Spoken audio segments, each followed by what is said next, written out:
guys, welcome back. We are trying to sort this out, but so far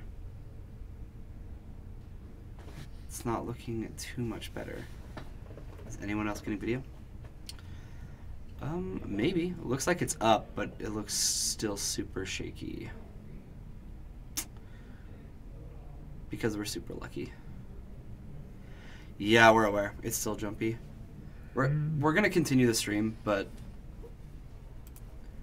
it's super unfortunate that it's like this. So, depending on what the problem is, the recorded version that goes up right as soon as we're done might be just fine. But we'll find out. Yeah. So I talked to Brian. He was telling us to let you guys know that since this stream has been super bad and jumpy, the recording shouldn't be. So the VOD may be better. That Google fibery goodness. Yeah, we do need that Google fibery goodness. Yeah. That's just a true science fact. So round one's done, and they're in turns. Yeah. Because we don't have players sitting down quite yet. Oh, open up. Yep. And this is what we don't want to see right here, right? It's really low. Yeah. Yeah. That makes me think it's an internet issue. Let's do a quick thing. All right. Looks like pairings are back up. This might be super wonky with this all going. But all right, we are gonna have somebody different than Josh and Misty. Activate. Yeah. We did this earlier, like right before the stream. We did this, and everything was running perfectly. See, you said that earlier, and I was like, Yeah. ha, wait till 7 o'clock. Oh, I know. And the reason we checked it is because of how awful the stream yesterday was. And then this morning we did a Moto stream and everything worked perfectly. Except for my deck. My deck didn't work perfectly. Okay, we can't do that. Our download's good. Yeah, that speed's just fine.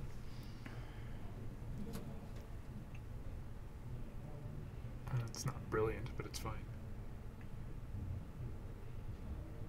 And the magic number says... I was going to guess 10.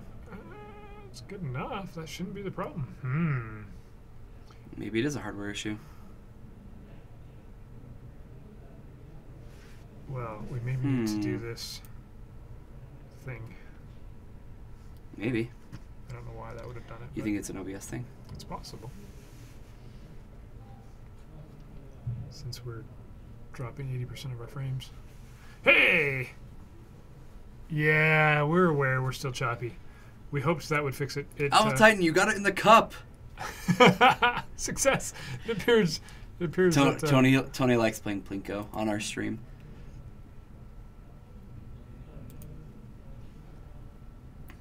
Yeah, it's definitely choppy. I'm sorry, guys. It might be worse. Oh man. It might be. Let's watch some magic. Or sort of watch some magic. So let's watch Jeff. I think we should watch this Jeff and Thomas match. We've got Thomas playing some Jund. Which makes me believe that he won. He beat the Soldier Stompy deck. And we have Jeff playing... Do you know what Jeff's going to be playing today? Usually he has Maverick, but it could be something else. Very definitive. I like it. And we are on round 2.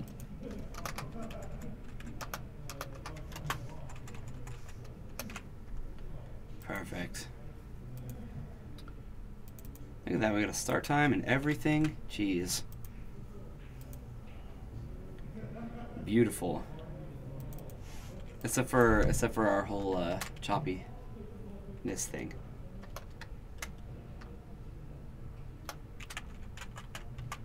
Remember what Dominique was playing last we saw him? I do not. I know that Zach is on a Stoneforge deck. Stoneblade, Deathblade. I can't remember. Wasn't it 4-color last time we saw it? Blade.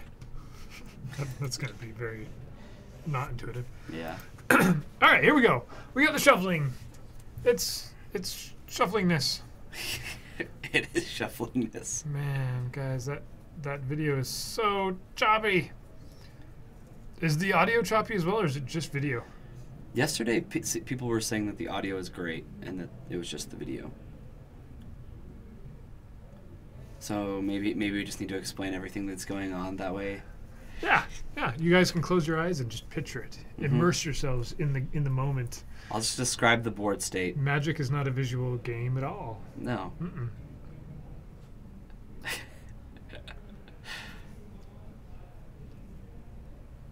All right.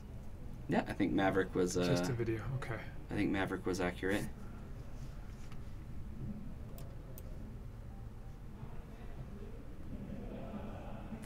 Yeah, it's just video. We're not sure. It has to be a hardware thing. Well, Brian says that tomorrow morning we'll come in and we'll take a good look at it and try to fix it. But 2 streams like this in a row, it's just not what we want to be doing. We want quality. Yeah. And whatever this update is I highly doubt that the update's going to do anything with that.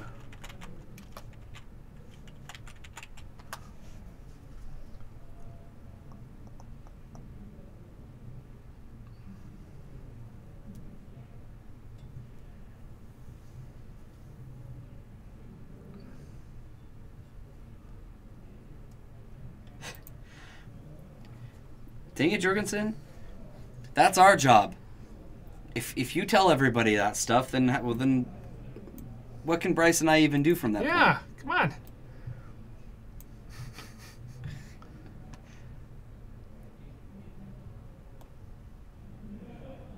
All right. Let's see what's going on. Let's watch my deck be piloted by a player who's better than I am. I'm sure I'll learn something from this.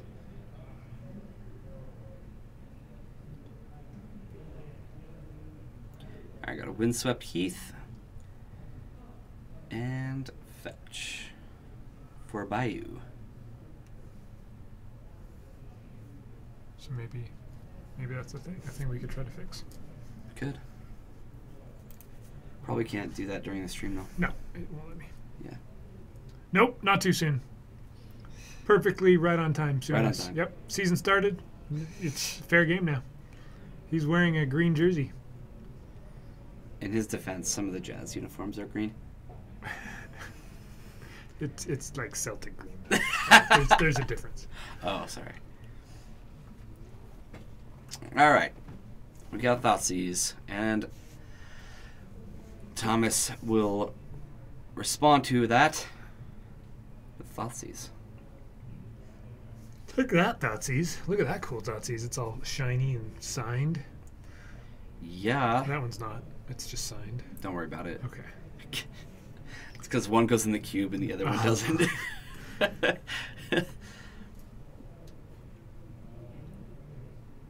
Okay. So both players just sitting on lands in hand. And look, Hymnotarch. Take that.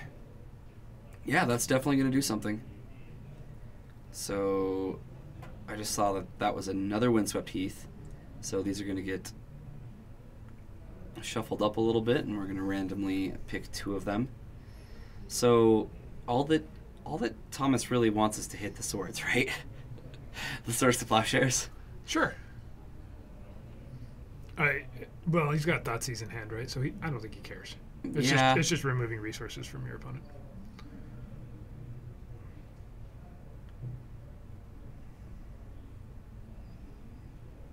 Yeah, got the swords. Yeah, and he can't cast Thoughtseize this turn. If you're Jeff, do you crack the canopy? It looks like he's going to. Yeah. Yeah. Yep. 3 lands isn't going to help you. No. Uh, Looks like he drew another one. 4 lands isn't going to do much else. Whoa, we got a shock land. So, did he draw a land for turn there? Did he miss his draw? No, he drew a land. He drew a Savannah. Cast But Thoughtseize. wasn't that off of the Horizon Canopy? Oh, maybe he didn't. I think he missed a draw.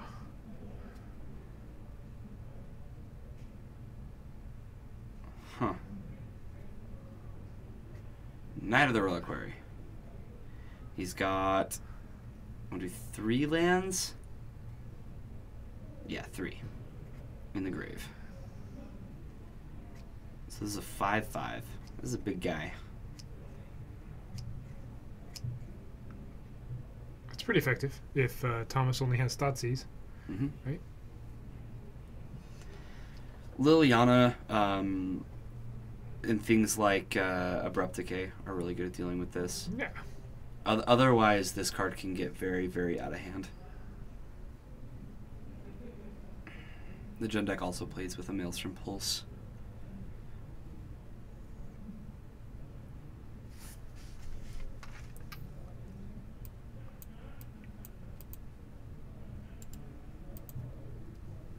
What if we... It's already way down this. We can't drop that anymore. No. Whoa, I didn't do it. Well, that's bad. Turn the camera off for a minute. I didn't do anything to it. Deactivate it. Wow. Guys, this is just not working out for us. Here. Okay. Alright, we're back.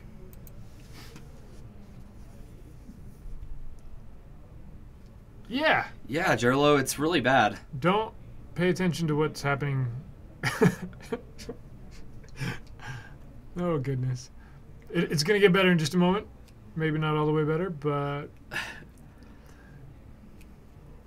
Alright, so Thomas gets to play the cards, right? He's got 2 Bloodbraids, a Grimflayer, a Goyf, and this is where the Battle of the Resources really, like, mattered, right? Right. Yeah, Jurgensen, you remembered. See? Let's see, did it help? It didn't help, did it? It's still not pretty. It's choppy, but...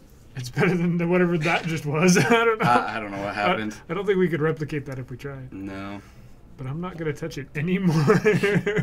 Whatever it was. You like go into properties and it just starts freaking out. You want to fix this? No! Watch what can happen.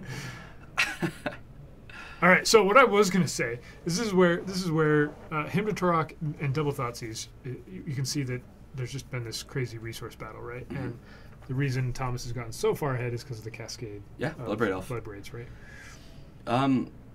Jeff still has the ability to go get utility lands to help him out.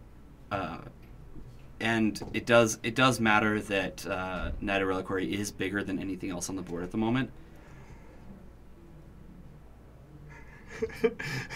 We're getting close to that point, Jorgensen, where there's a sledgehammer over the corner, and I keep looking over at it. All right, Dark Confidant. Battle of the Green-Black decks. Yeah, I'm a little surprised that he didn't activate Knight right there. Yeah, I am too. At the end of Thomas's last turn, because of that very thing, right? Even just going and getting, if he's playing with a Dark Depths or other potential outs. If you wanted a Maze of Ith, you would have wanted it last turn. You wouldn't want to try and get it right now, right? That doesn't work. You can't block and go get it. All right, so wow, Liliana was a great draw. We're gonna minus. This is definitely gonna get rid of the Dark Confidant, and then Thomas is going to be able to plus it next turn, and then the next turn, obviously, take care of another creature. Which, Knight of Reliquary, once Knight of Reliquary is off the board, that's yeah, pretty much game over. If we haven't already reached that point. So again, he chooses to not activate Knight. Draws a land. Maybe he knows his forest, or no. Yeah, I'm not sure why he isn't. That's kind of awkward. He leaves the card in hand, knowing that it's going to get discarded to Liliana. Yeah, I mean, it's just a land. Unless it's like a swords, but yeah. Oh, was it a land? Yeah. Okay. I mean, it grows night if it goes to the graveyard, sure, but Right. it also makes Thomas pause. Why would you keep a card in your hand? I think that'd be just an easy decision for me. You know, just like obviously we're playing whatever we got. Yep. We're plussing Liliana. Like, let's see what you have. Okay. Here comes an attack. This screams removal spell. Punishing Fire. So we're doing a check of We have sorcery, planeswalker, land, sorcery, planeswalker, land. and then soon to be instant. No, it's punishing fire instant. Instant. Okay. Yeah, so Punishing Fire will turn this into a 4/4. So there's the delirium. Delirium. Yeah. It's delirious. So, Except night Did- to screw, right? did Jeff have a fetch? Is that what he's doing? He's fetching right now? Yeah. So now he has 6 lands, and then you get to activate Night and make it a 7/7. Yep. And there's no Grove of the Burn Willows, so Punishing Fire can't get bought back at the moment. So this is a good reason for why Thomas has kept the Wasteland so long. A lot of Maverick decks do run one Thespian stage and one Dark Depths. Yep. It's something that Knight can kind of tutor up over 2 turns. Yep. All right, so Grimflayer dies. And I think he just wants to take care of this Thespian stage now, is what he's thinking. He's like, no, I don't need to do that. If Dark Depths comes along, Yep. I know how to do this. If you kill the Thespian stage before it becomes a copy, then you never have a problem. And Jeff can't draw a non-land card, right? No, he's top deck to land almost every single turn. We've seen, and he's discarded 2, Mm-hmm. 3 now. No, 2. 2 to the Himbatarok. Mm-hmm. No, 1 to the him and 1 Oh, to it the was lily right there. Yeah, right? yeah. He discarded swords to the him. So he's not drawing into action. Oh, Jorgensen, you did miss something. We had the Soldier Stompy deck on camera for a minute or two, and the guy was totally using your Monarch token, just say, your Monarch poker chip. It was pretty sweet. But I believe Jund was able to beat that deck. Seems like it. So end of turn, night activation. Go get a Find Wasteland. Wasteland. That seems appropriate. At this point, I probably would respond, or at least just crack the Wasteland before the Knight is able to activate again. Okay, he's just going to Wasteland the Wasteland and just force this to happen now.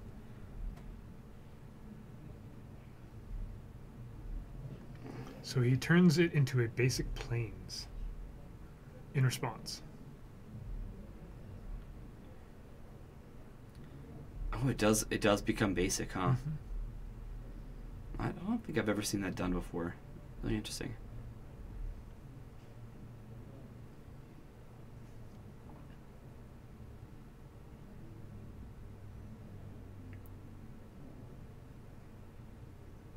I briefly used the energy token Yeah. on Friday. Well, my opponent used the energy token. Or on Monday, you mean? On Monday. Monday. Yeah. Yeah, Friday. Clue Yesterday. So people use them as a tireless tracker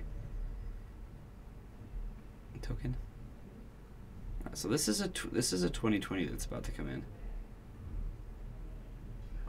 and what looked like a really good game for Thomas, it's actually turning into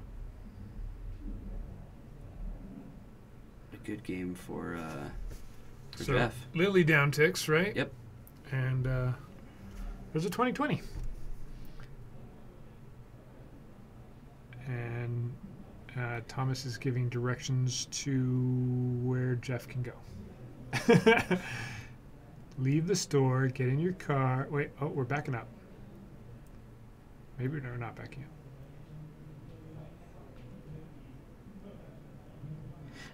What spice were you running in Legacy? No, he was playing standard cards. Yeah, it was a standard time. He spins the 2020 and says, I got you. You know, for top decking lands all game, he did well. Yeah. He got there. Yeah.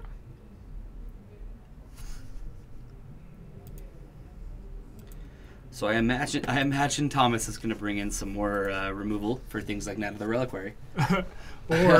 or play that a little differently, right? He could have been a little bit more aggressive. Yeah, he could have. Attacking with his creatures. Yeah, sure, he would have lost some here or there, but he would have had to choose to block take out the Grim Flayer early. That would have been a hit for a significant amount, and a few more of those hits, Thomas might have been in a position where the 2020 never would have happened, right? Mm. Yes, Jerlo, absolutely. Yellow sleeves and mismatched art. That is my Jund deck. You are right. Good call.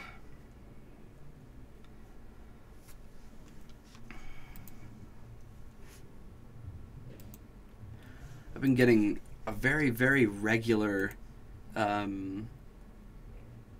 interest in people, or in my Jund deck for Tuesdays. In fact, I think I've streamed, the last,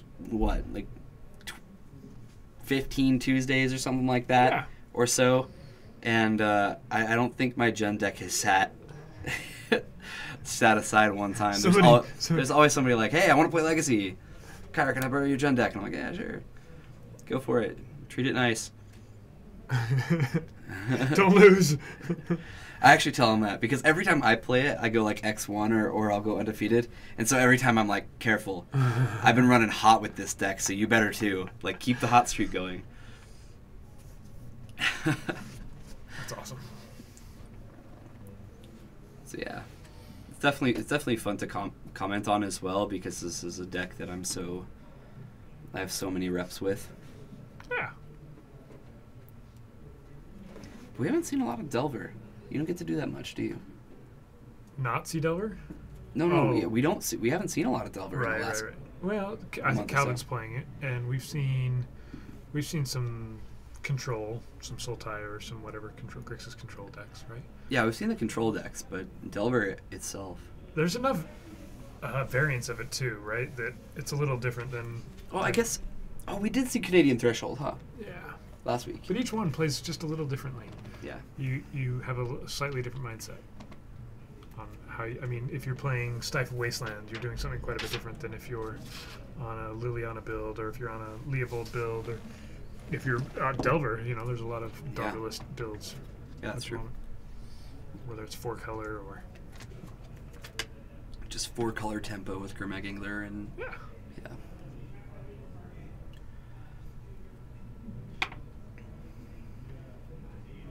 Oh, somebody won that game. I'm going to update that. Yeah, Maverick did. Our backup match, is also in the fun shuffling phase of the game. You just hit stop recording. Oh, dear. You're like, why did you push that button? Hopefully that doesn't throw everything out of whack. It probably will. Yeah, that's right. Today's already kind of out of whack.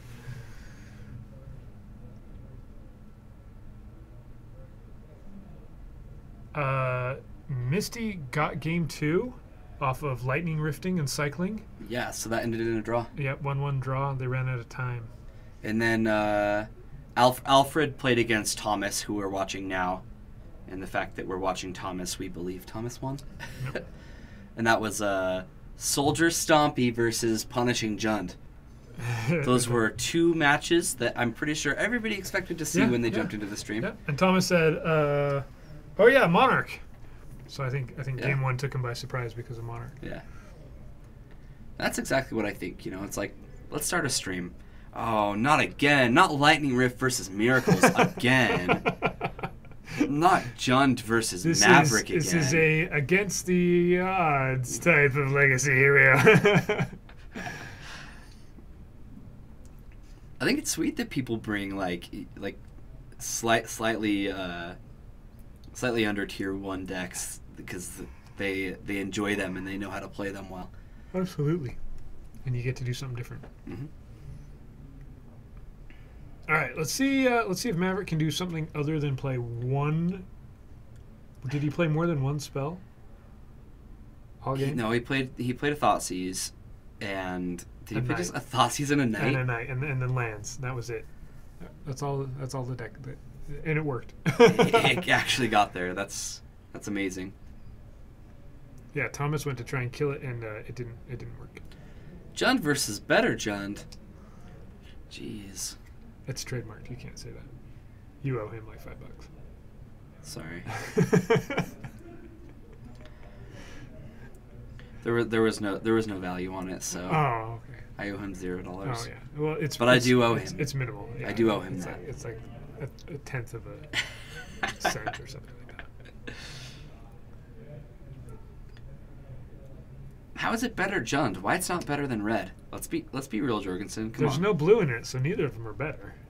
It's not about being better. One of these decks is going to win, so one's better than the other. Clearly, that's probably true. One Jund deck is probably better. Couldn't do anything, even though it played 19 spells compared to Jeff's 2. Hey, we've discussed this Jund deck so many times on this stream, and how many we've already come to a conclusion, and that is that it's complete crap. Okay. So I don't know why we're having this argument again. Okay. Cathali is rude. It is rude, but where he already has 2 lands, I imagine that this is going to get dealt with very easily. Yeah. It looks like he brought in a edict. Yeah, if he has a lightning bolt, then he can kill it right now. The fact that he is fetching makes me believe that he may have it. But he definitely doesn't need to. If it ran Rancor.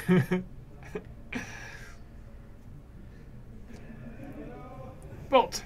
You know, that is kind of funny because when Thomas collected the deck from me, he goes, there isn't any, like, weird one-ofs in this deck, are there? And I just laughed, and I'm like, no, it's just a normal Jund deck. Did he say any weird No. one-ofs like Rancor? No, he didn't say like I think, Rancor. I think that's And what I don't think it dawned on me until he mentioned Rancor. That's probably what he was referring to. Like, hey, should I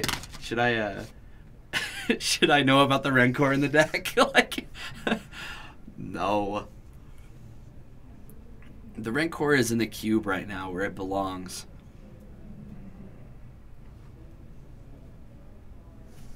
Put this over here. Like we do. That's smart.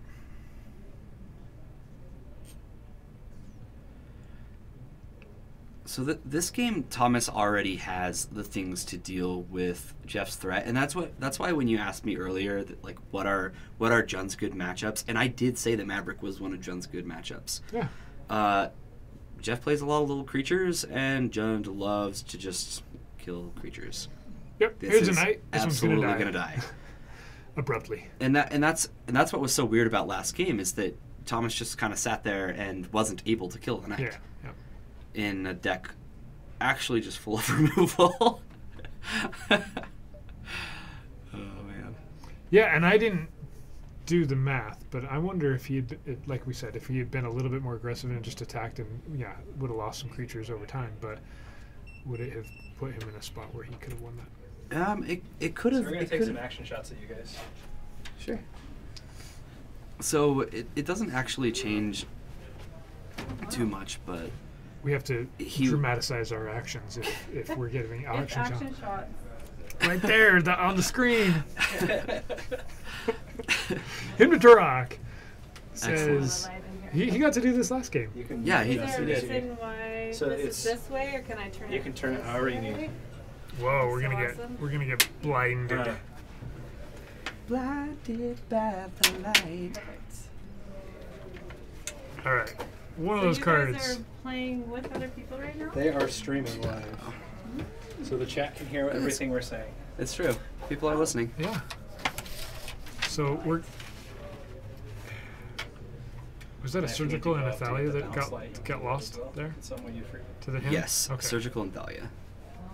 So, just back in the I've got lands mode. I don't know what exactly. Oh, he's got a Maelstrom Pulse in hand. Thomas has a Maelstrom Pulse and a Ooh. Liliana, which is most of the things that he would want in this matchup. So he wouldn't be able to deal with another Merit Lage, but that's not really what Maverick is trying to do anyway. Well, he's tossed the Edict, right? Yeah, he does have the Edict. But even then, Liliana's not typically good at dealing with the Edict. So you can stage him if you need to. Where do you want us? We will move wherever you want us to move to. No, you're good. Right Liliana's there. gonna die. You're right where you need to be. We're at the Yeah, trading of the so, abrupt the decays. abrupt So you decay. need me to move stuff so you can get around. Now, Most of them if you do. want to try and multitask, try and commentate on live Magic while people are in the room moving around discussing I other just wondering things. if you want me to move. Yeah, this is not something I'm used to doing. Oh, jeez. All right, so after the Liliana's taken care of, it looks like neither person has any threats to cast. This is just going to be the grind. Yeah. Yep. It's just whoever comes up with things first, right? Mm. It's pretty cool. Setup you have here.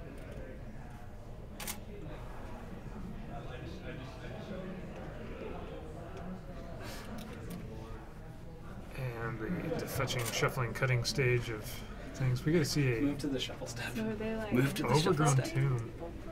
No, so the people that are playing right out there, they're commentating, like sports commentators.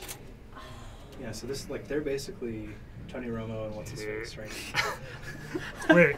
Wait, which one of us is Tony Romo? Obviously Bryce. Bryce. There's what's his face. Obviously No the one knows guy that who is. has no idea what he's doing, but understands magic at some level. Yeah, there's a Blood Braid. So this is good. Okay. Yeah, there's the Deathray Shaman. Chat's blowing up. Whoa. Something just happened.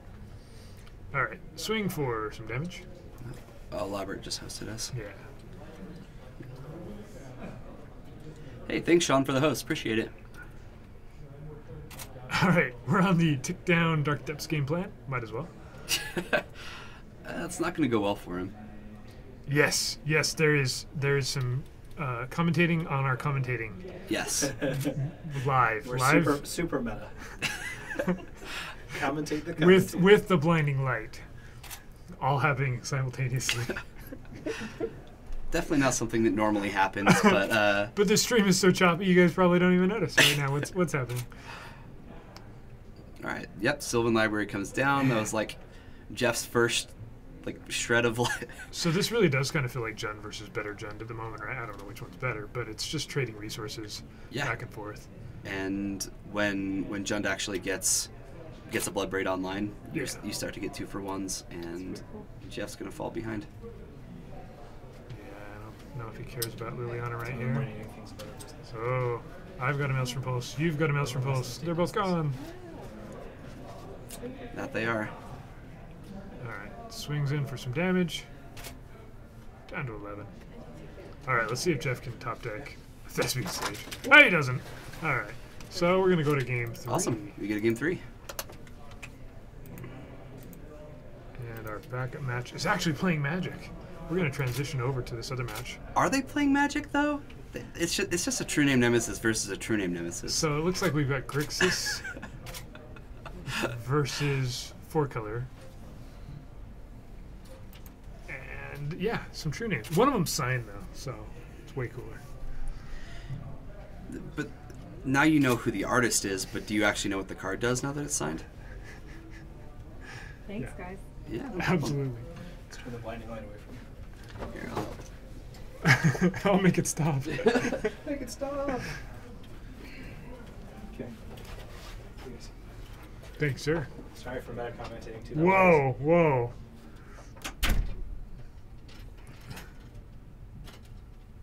It's a lot quieter in here. That was exciting. Nobody told me that was gonna happen. We could have staged that like 5 minutes before the stream started, and the pitchers wouldn't have guys. known. A little heads up would have been great. Like, hey guys, just to let you know, some people are gonna come in and take some pictures. I assume that's for our website. Cool. Which, there's going to be choppy pictures of choppy video. I'm just kidding. Well, we're always going to remember that. Remember that time when we had that like super awful Legacy stream? I'm going to go back and rewatch everything that I just said because I don't remember any of it. All I remember is that there's just tons of things going on next to me, and like I'm trying to pay attention to the match, genuinely trying, Yeah. and here I am just silent, like I can't process. and what's great is the video is like bad enough that we actually need to give a play-by-play of what's going on too, and are unable to do it. Oh man. So they're on to game 3. Yeah. We're watching this True Name Nemesis battle going on here. Yeah, that one could go Yeah, that way I know. more, right? I just noticed. And Dominique gets a Gurmag Angler down. It looks like he's on a Grixis something. I'm afraid to click things. It just freaks out on you again. Yeah. Jorgensen All is right. going to have another Much better. LCD trip. Much better. or LSD or LCD, one of those trips. It's always one of those. Oh, look, 2 signed True Name. What's better than 1 signed True Name? Not signed one. 2. Oh, sorry, that's the wrong answer. 2. I'm sorry. Let me. Can I try again? A foil one would be better. Oh, those don't exist. I know, isn't that weird? Yeah, it is How many weird. sets have been released since? How many Masters, Legacy, Eternal? What are we gonna have? It is very surprising. I've seen some Judge promos that have come out that I'm like, why? Yeah. Like, why is this Why being a isn't Junt this a promo? True Name Nemesis? A Junt promo. I just read Junt. Why is this not? Like why is True Name not been a Judge promo yet? It's weird. All right, we're jumping back. Game 3, Jun versus Maverick, or Jun versus Better Jun TM. Trademark. Hashtag TM. Hashtag TM. Look at this. Deathrite Shaman versus Deathrite Shaman. They're just going to stare at each other. Yeah, but which one's the better Deathrite Shaman? Neither of them are foils, so... neither of them are altered foils. You got me. But how many are signed? Hopefully all 4 that are in the deck. I think 3 of them are. I have 5 Deathrite Shamans, so I have the foil signed one for the cube, and then I want to say I came across a 5th one, and I just haven't gotten And it it's signed it's yet. like an Eternal Masters one. Actually, I think it is. That yeah. one's Eternal Masters though, right? So Is it? yeah, it doesn't have the. Does it have the Guild Pack symbol on it? The Ravnica logo, I don't know. the Golgari logo. I can't actually remember which one. Maybe I do have one EMA one. I can never remember. All I know is I have a full playset of RTR ones.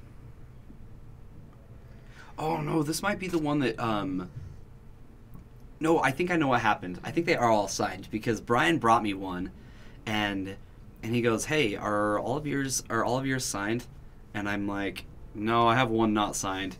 And he's like, "Yeah, that's what I heard from somebody." And he's like, "Here, just give me the not signed one." And he gave me this one, and it has like the signature is actually a little different on it. It has like a gold over it.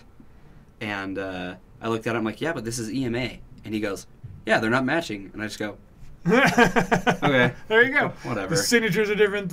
That's what you should do. Just get every single one, different signatures, different colors. Different set, different everything. All right. So Sounds like work. I don't want to do work. Thalia tries to limit what Thomas can do, and Thomas says, "I have creatures to play, so I don't care." Oh well. But at the moment, the Deathrite battle has been going every other turn, right? Yeah. And so it looks like Jeff gets to tap for 3. No, Captain QC, get out of here. Maverick's not better at being jumped Right than on time. jumped. He's calling it. It's turn 2, and he's saying Maverick's going to win. It's turn 3 now. No. Yeah, they probably are going to win. That Deathrite Shaman just got exiled, removed from the game. That it did. It entered the removed zone. Maverick's going to out Junt? Yeah, hashtag TM. Oh, hashtag. No, that's better Junt. TM. Oh, right.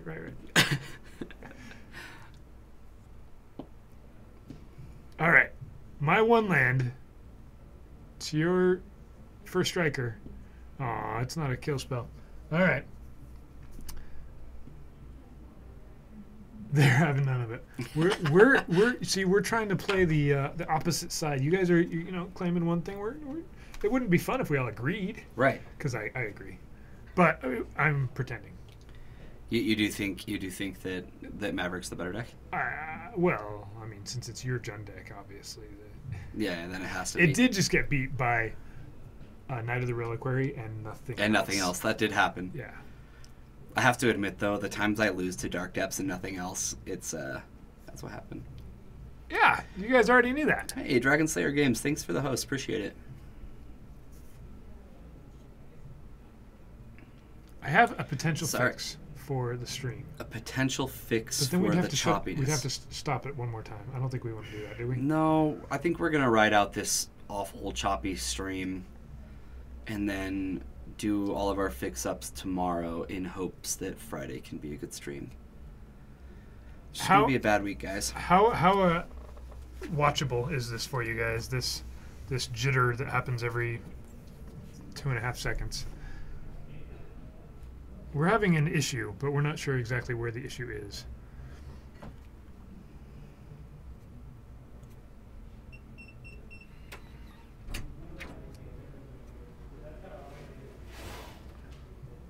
It's rough but watchable.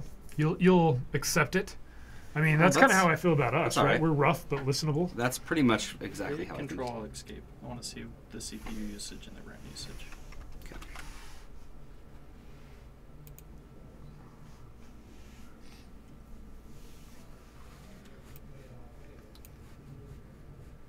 You want this one?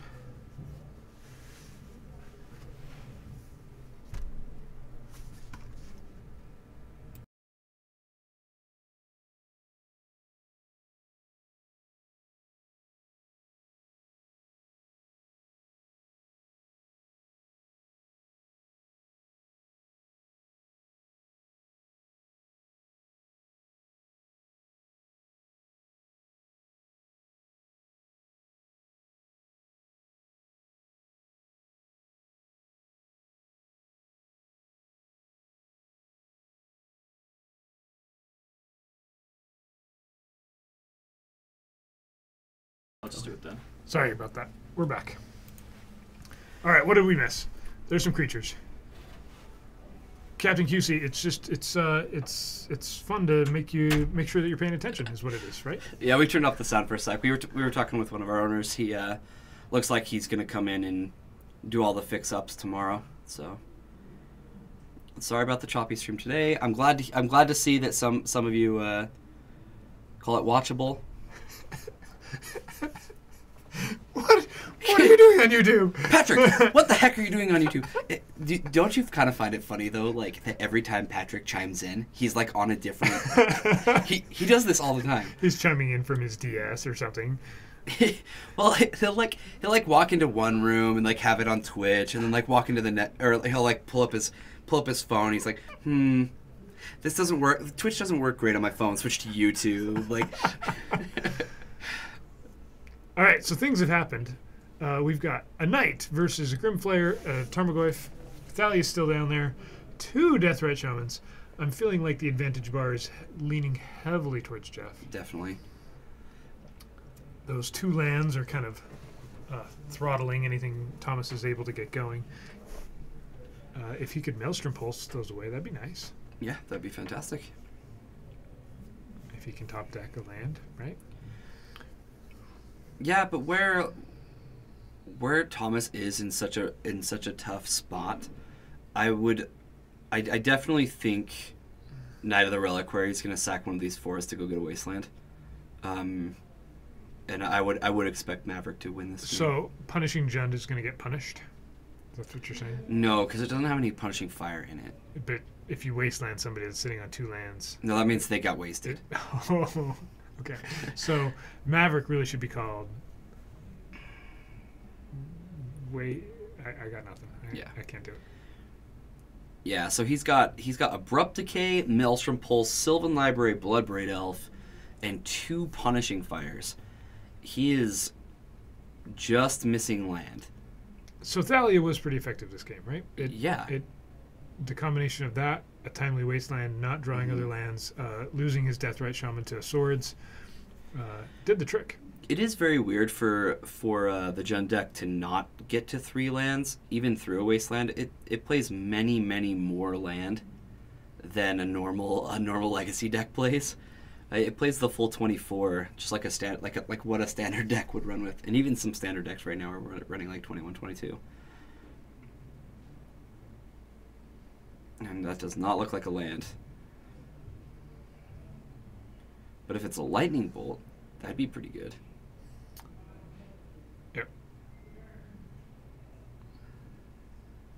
Maverick also has 23, 24. Yeah. Sure. High land counts. Well, they need to hit 3. Yeah, he's also short, but he has 2 Deathrite Shaman. All right. So you're thinking this is going to create a wasteland? That's what I would do if I were Jeff. Now it's getting capitalized. Jund versus better Jund. Yeah. Does Making Thalia excuses. affect Bloodbraid's Cascade? Yes, Thalia does affect Bloodbraid's Cascade. You cascade into it, you get to play it, but it costs... You cast it for free, but then Thalia makes it cost 1 more, so you do need to pay the additional mana. Jeff should be at 16. Okay, if it becomes relevant at all, I'll get out there and change it. At the moment, I don't see it being very relevant. But we've seen legacy shifts, right? Yeah, Swings. absolutely. We thought Josh Snow had it pretty handily game 2 of his match in round 1, and Lightning Rift was able to come back, take game 2.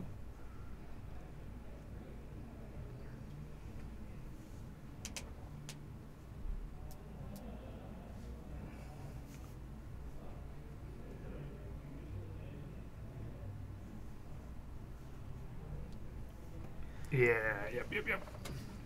He'd have to, draw land, and even then, that might not... It probably wouldn't do it, no.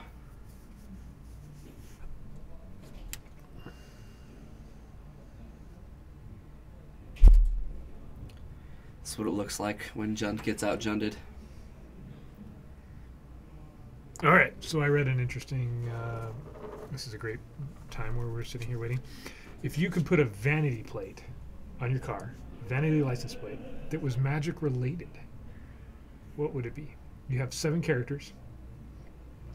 What great inside joke would you put that you could put on your plate that would somehow correlate to you, that other Magic players would instantly get it, right? But everyone else would be like, what is that supposed to mean?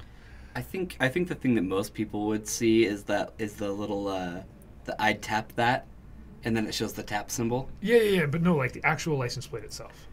Oh, the full license plate. And spelled out what. I was kind of thinking not like a bumper sticker.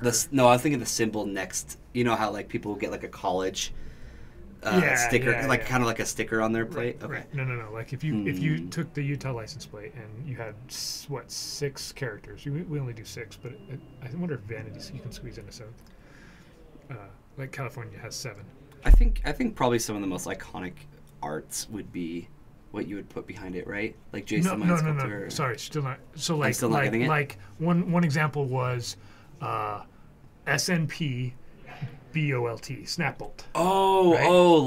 Just a custom. Yeah, okay. Yeah. What would be the thing that normal people would read it and go, I don't get it. Okay. But every Magic player would be like, oh my gosh, he's a blue player. Something like add 3 or EOT FOF, end of turn. Add 3 black. Yeah. Yeah. End of turn Factor Fiction. EOT FOF.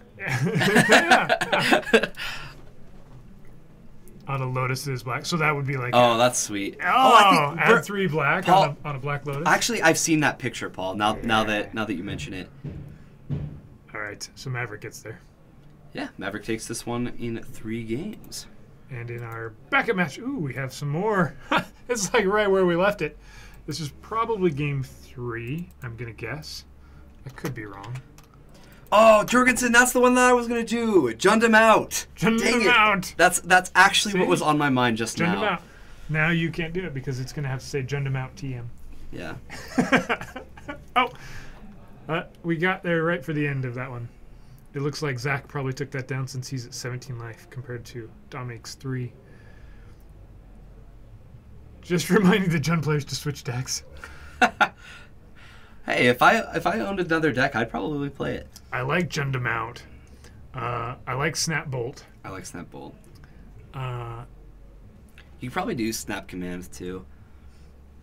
I saw That a one's a bumper fun one. sticker somewhere. I think it was locally. I don't think it was online. That said unban twin, Unban Twin. which I was pretty excited about. Right. Resolved. Yeah, yeah.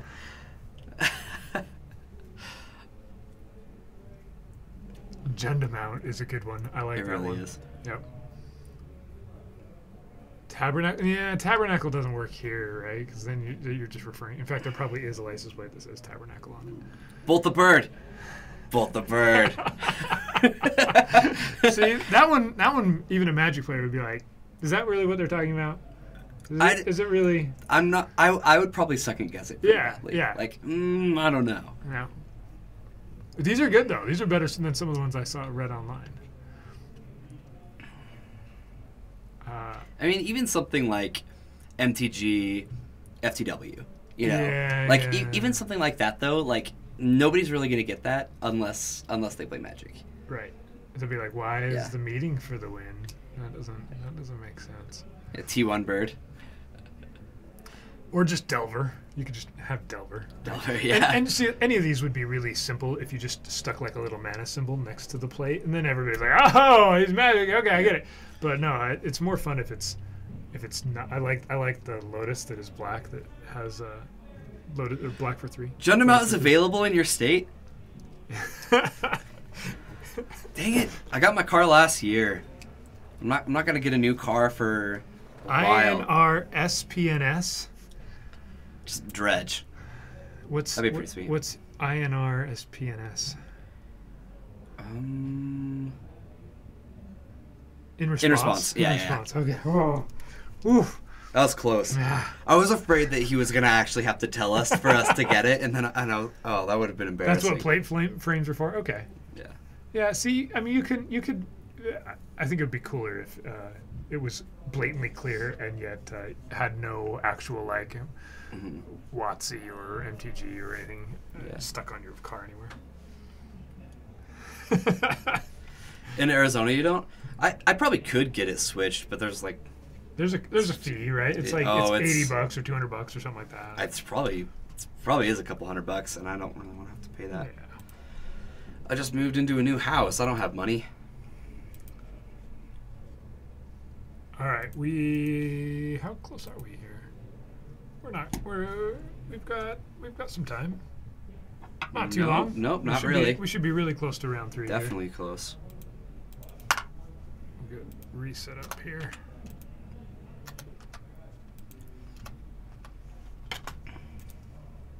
Yes, and we have added our little Plinko donation board. I know that some people have been throwing us pennies to play Plinko. Yeah. It's all kinds of fun. Usually we do it during our MTGO stream, but I've thrown it onto our back cam. So if people want to have fun with it, they can. Force it. Force it. That'd be cool. Force it. Yeah. That could be taken badly too. Yeah. I don't know if they'd let you. If the state would allow that one. Maybe not. That was kind of the problem. Was a lot of them. I was kind of thinking, like if you tried to dark writ, could you get away with that on a plate? Maybe you could. You probably could. Yeah. I mean, you can always just like kind of abbreviate a card name, and a lot of people would get it as long as it's like a staple, right? But I kind of like the. Okay, so along the lines of a bumper sticker that says "Unbanned Twin," right? Unbanned Twin. You could get one that says "Abolish the Reserve List," right? Abolish That'd the be a reserve pretty list. fantastic bumper sticker to put Yeah, on your that'd car.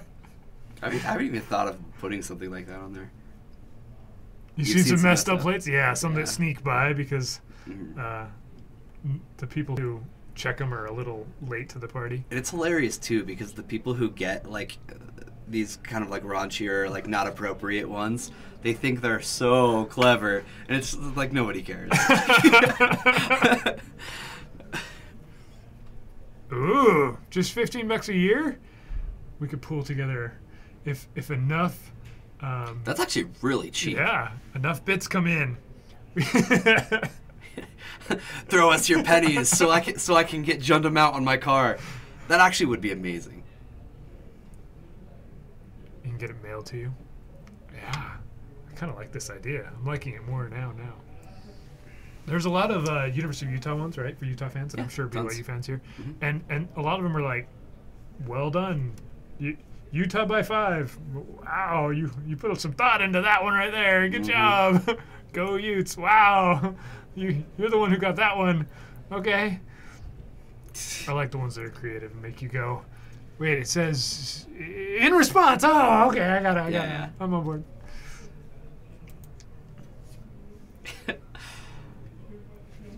Oh, that really. Now I'm like so close to sold on making my license plate say Gundam out. I always wanted my license plate to just say my name though, because like let's be real, how many Kairos are there in the People world? would pull up to you and be like, you're missing a letter. Well, Bryce just made it so I don't want that to ever happen again.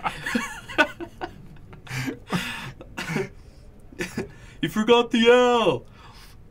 Let's see if this is still here. Oh, here it is. Let's see if there's any good ones online. When I looked earlier, there was not very. Snapbolt. Okay. Let's see. Hard to beat this guy. This is probably the Black Lotus. Yeah. Add 3 mana on a Black Lotus. That's great. Go number 2 CMBT. Go to combat. Oh, T3 Karn. T3 Karn. That's a good one. That's pretty cool. T3 Karn. I like that for one. sure. I like that one. And then some people just do like different mana symbols for some of the different costs. Mono Red, Top Deck, Yawgmoth, Dr. Teeth. Pay the 1. Pay the 1.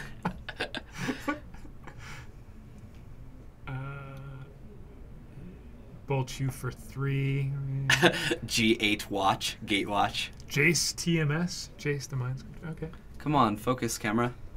Whoa. There we go. Because everything's changed so much in this room that I don't know why it's I very needed to do very that. clear that Jeskai would be somebody's first choice. Okay. Duress you. I like that. Crew 4. Crew 4. That's too Yeah. block specific. Affinity, Robots, JTMS, Necro, Eldrazi, Stompy. Okay, those are cards. Yeah, DRDG 4 LF. Dredge for Life. Yeah.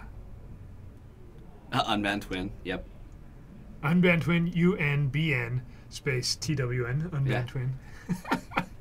Except then it would get unbanned and you'd be like, You'd be like, well, now I feel like an idiot.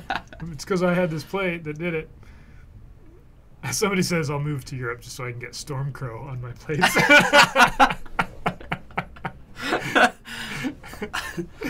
That's great.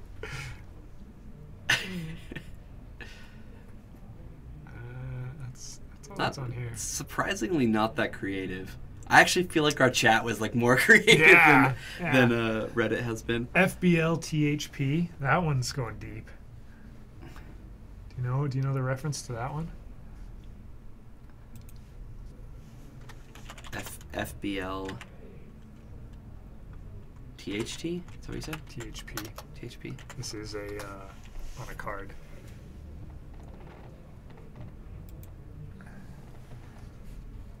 Is it gonna be here? It's not gonna be here. What is this? This is not what I want. Oh, it's a little creature with one eye. Yeah. There he is. Is that actually like the name of the card, or is it a creature type, or what is it? Why It's FBL? it's in his it's in a card. The text box. Totally lost. There it is. Oh, that's okay. That's awesome. That's right. It's the name of the creature. Yeah. Yeah, I gotta bring So, that one up. It wasn't working last time I tried to put it on this one. Just an FYI. Oh.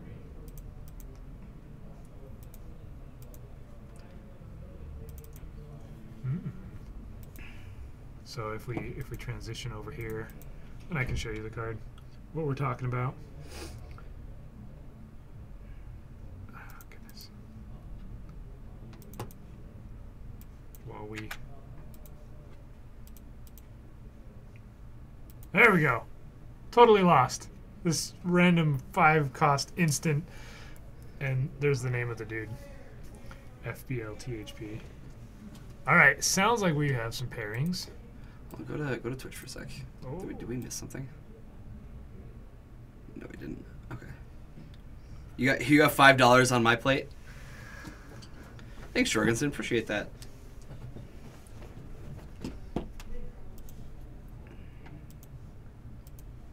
All right, players sitting down at the table. We've got Paul playing some lands. Playing lands like Paul plays. Yeah. Versus Somebody. Calvin playing some Grixis. Look at us go. We don't need to. You need to be told. We got these. As soon as you can start recognizing the people by their heads. The top of their head. Goodness. Yeah, Jorgensen, I actually tested it out. I donated $2 the other day, and it didn't work, but thank you so much. I appreciate it. The PayPal version of We stream. have a donate on our stream, but for some reason it hasn't been synced to the Streamlabs, which is interesting because it should be. Like that's how we created it, is through Streamlabs. So I have no idea why it's doing that. Sorry about that, Jorgensen, but thank you. I appreciate it. Now I have a new license plate to go get. So I'm gonna have to look into that. You maybe can just have it mailed to you. You might not have to. Yeah. Because they want your money, right? Yeah. Like the vanity plates. That's all it is. Just like goes to the state. But I like it. Jund amount. Did you look if it was available in Utah, Jorgensen? Because you were able to see that in Arizona, right? What's available and what's not? Yeah, pictures or it doesn't count. Yeah, That sounded if really it dirty. if it really is that cheap, I will totally do it. That sounds awesome. That, and I love my little car, so it would look pretty sweet with a custom plate. So you actually have to go to the DMV. That sounds like a Utah thing. All right, well, I'll have to check it out. If not, then I can find some other way to say Jundam out. I could probably switch some letters. Like I could do JUNDMOT. Or Jund for the win or something like that. FTW. Jund FTW. That'd be pretty sweet too. All right. What if I put just Jund on it? That's all right too. Just four letters. Yeah. Just Jund. Just plain and simple. Yeah. Nobody has And to question it. Somebody will pull up behind you and say, well, "You spelled it wrong," or I don't know, something wrong, because they'll think it's. Then I'll wave my fist out the window. I'll be like, "No, I didn't." Uh-oh. We have a repairing. But we just got things set. We recognized top of Yeah. heads. We had it. Calvin sat down across from Paul and said, "Nope, I don't want to do this. I'm out. See you later."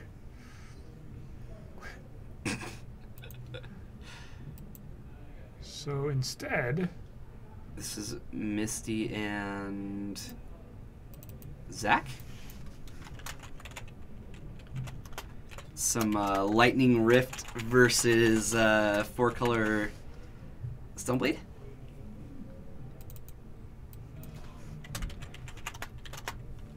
I do know that Jorgensen was saying he wanted to see more Lightning Rift. Lightning Rift actually did draw with Josh Snow playing Miracles in round 1. That's a thing that happened. $58 for the vanity fee. I thought it was more in that price range. Plus $15 to replace it. So Oh, it's 58. Okay, we might need a little bit a little more than $5. Afraid so. So yeah, if anybody else wants to donate to my cause, there is a donate button. All right, we've got Lightning Rift versus a deck where the Rift Or will you- actually or you get to can do sub. things, right? And here's a versus a deck where Blood Moon is really good. Can be really backbreaking, right? Yeah, absolutely. Blood Moon is, yeah, it's bad for Zach.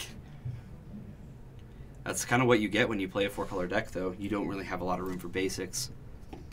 Most decks don't even play any.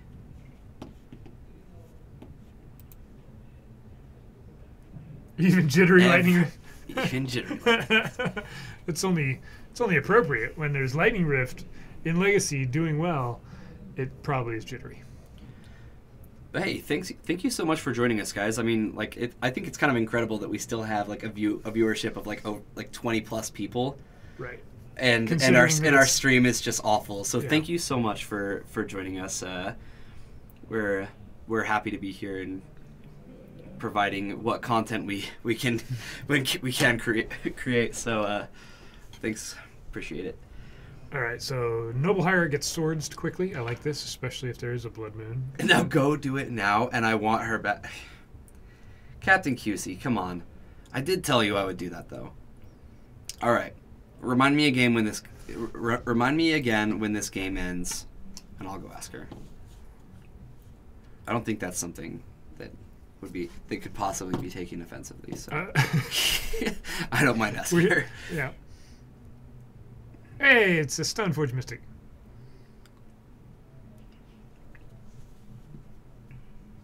And Stoneforge finds a Batter Skull. Because this is 4-color Batter Skull. 4-color Mystic? What do you call this deck? 4-color Stoneblade, 4-color... Why is it Stoneblade? Why is the blade made of stone? Stoneforge. Oh. Stone Okay. blade. Stone, and then the blade is... Typically, it's Fire and Ice. Except really, typically it's Jitte or Batter Skull. Yeah, yeah. I don't want to talk about it. There you go. If she does take offense, blame Perfect. Captain QC. Perfect. Answer, Helix. See? Stoneforge is perfectly viable in Modern. Yeah. Proof right here. Modern answer. Legacy card. Obviously. That's some real science that I just used to Zach's figure looking at this like, wait a minute, my Stoneforge just died, but I didn't gain a life. that out. I'm confused. Noble Hierarch. Still... You really want her to play me? No, I bet she's pretty cool. I bet you she's just gonna be like, oh, I'm a gym leader. Don't worry about it. I did have a Pokemon duel in her gym once. I wasn't good enough to defeat her though. So sorry. It's been a while since I've played Pokemon Go. It's not just Pokemon. This isn't Pokemon Go, man. Oh. This is real Pokemon. Yeah? Is it better? Way better Oh, than. good. Did they not kill it by not allowing third parties? I'm not really, but I'll pretend I'm very confused. Oh wait. Not only did he gain a life, his opponent gained 3. I see. Yeah. I was real Pokemon is for real men. I have played every Pokemon game, including Pokemon Go. So I'm a huge fan. I don't know if you guys have noticed, but I actually, like, a lot of times when I'm wearing a hat, I think like half of my hats are Pokemon hats. I'm not sure if anybody's really noticed. Slice and Dice kills a Hierarch with a cycle. Can't counterspell that. We've already decided this. Here's another dork. All the dorks. This one's a little bit better, I think. It is a little better. Yeah, and she's probably throwing down Blood Moon this turn. Yeah, drawing the second copy of Blood Moon. It's kind of an awkward spot where Zach's sitting on these multiple fetches, right? So he can go get basics and then kind of cancel out the effect. Yeah, same Captain QC. I actually played competitive with the video game for like a minute there, and then quickly I realized that like the hours that you put into it really don't make up for how fun it is. So I don't play the game competitively. I just play the game, and once I'm done, I'll either restart or something similar. I don't know. All right. I just have fun with it. Running out the Blood Moon. Show me the basics. That's not a basic.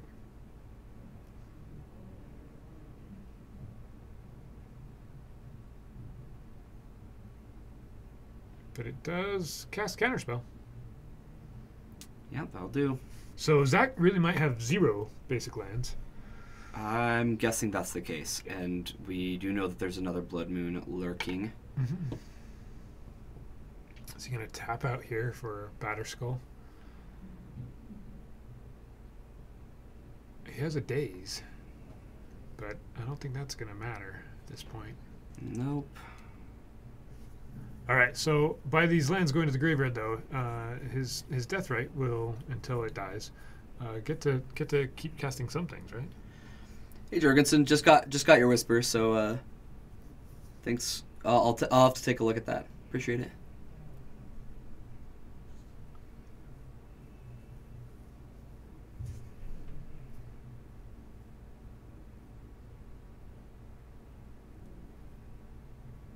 Now I'm like psyched. I really am. I'm like for a cool license fight. I've always wanted a cool one. I just never even looked into it. I don't know. Yeah, like if you could do a young Pyro, I'm not sure that would be appropriate. Wouldn't that kind of have to be on a red car? Right? Yeah.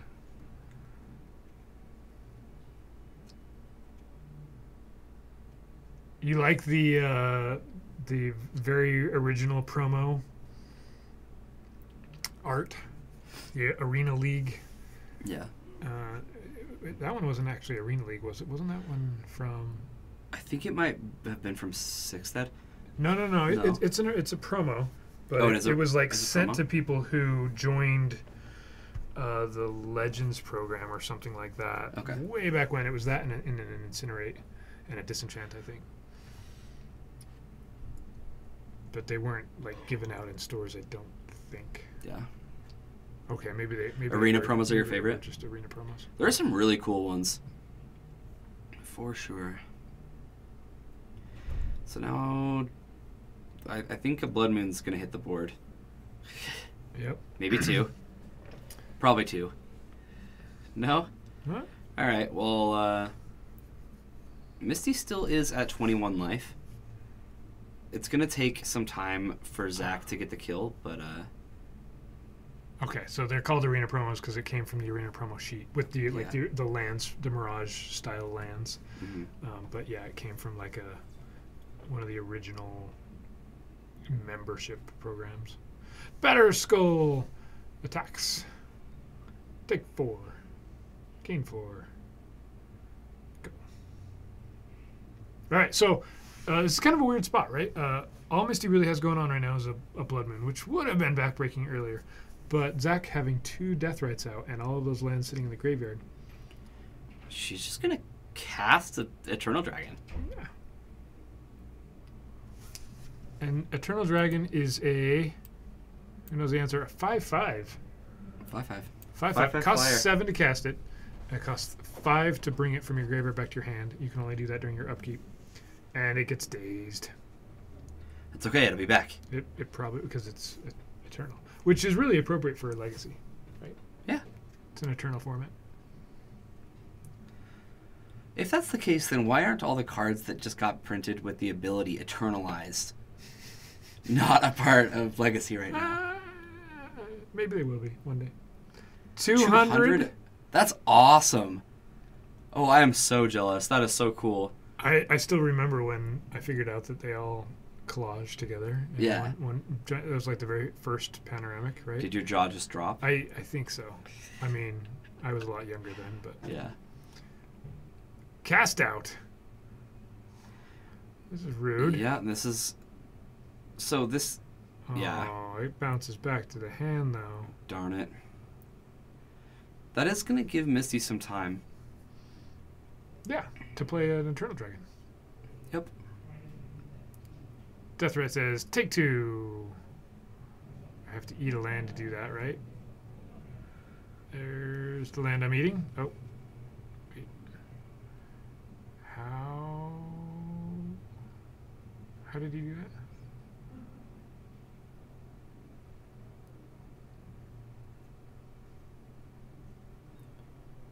Yeah, those lands are so cool. Yeah. Agreed. That didn't make sense to me. Fixing some stuff. Ask her if she's a Pokemon master.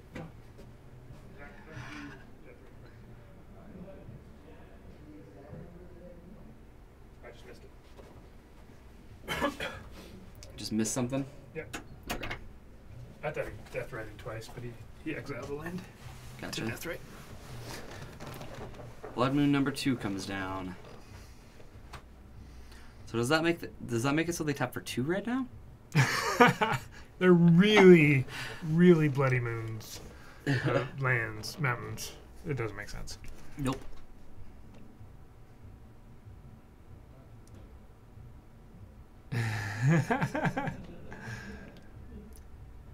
What do you mean?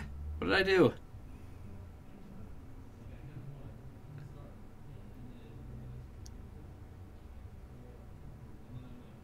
What he did? About the Pokemon thing. Yeah.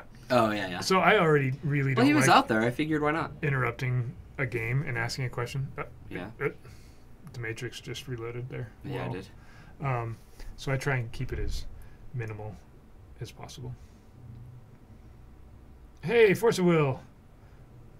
That's a jerk move. Yeah, it really is. You've got a Batterskull. Why can't she have a Batterskull? Wow. Yeah. We're gonna reset our screen real quick. So just turn it. Yeah, turn it off and then unplug the. All the way that way, huh? And then just replug it. Wow, stream problems like crazy. We've been having a lot of fun today. So this is when you have And then just turn it back. not a blood moon, but a bad moon. That's what happens. Everything goes black. Someone call 911. Here, deactivate it.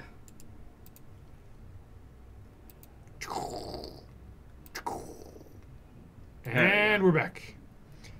Just in time to see Zach won that one. Yeah. Never forget.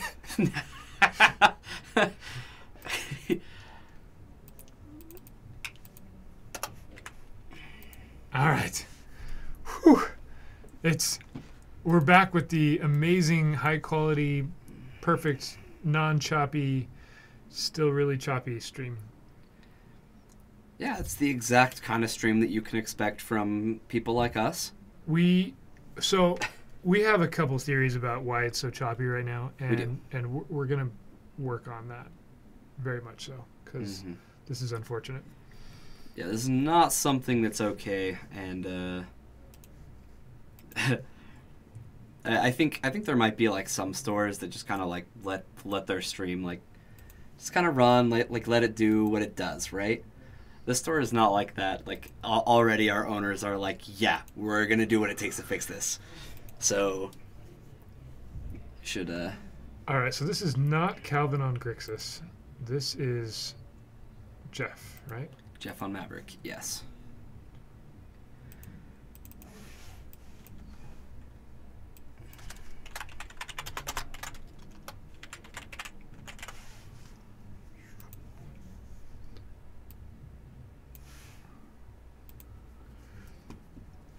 While these guys shuffle up. And we've got, what do we have going on here? We've got some multiple Deathrite Shamans and an Excavator, a Crucible of the Worlds, a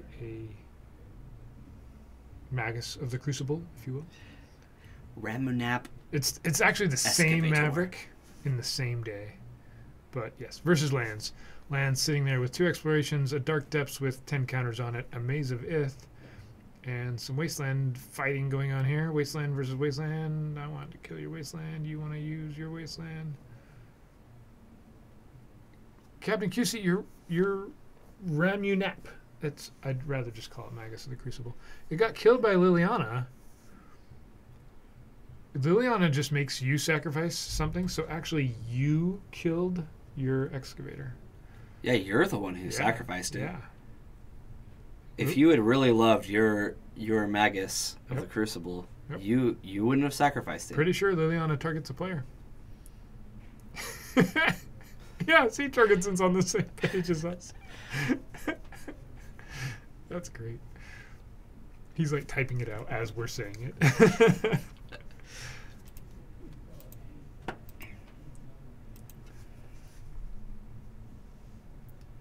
It's true though. Like Captain QC is acting like I was mind controlled.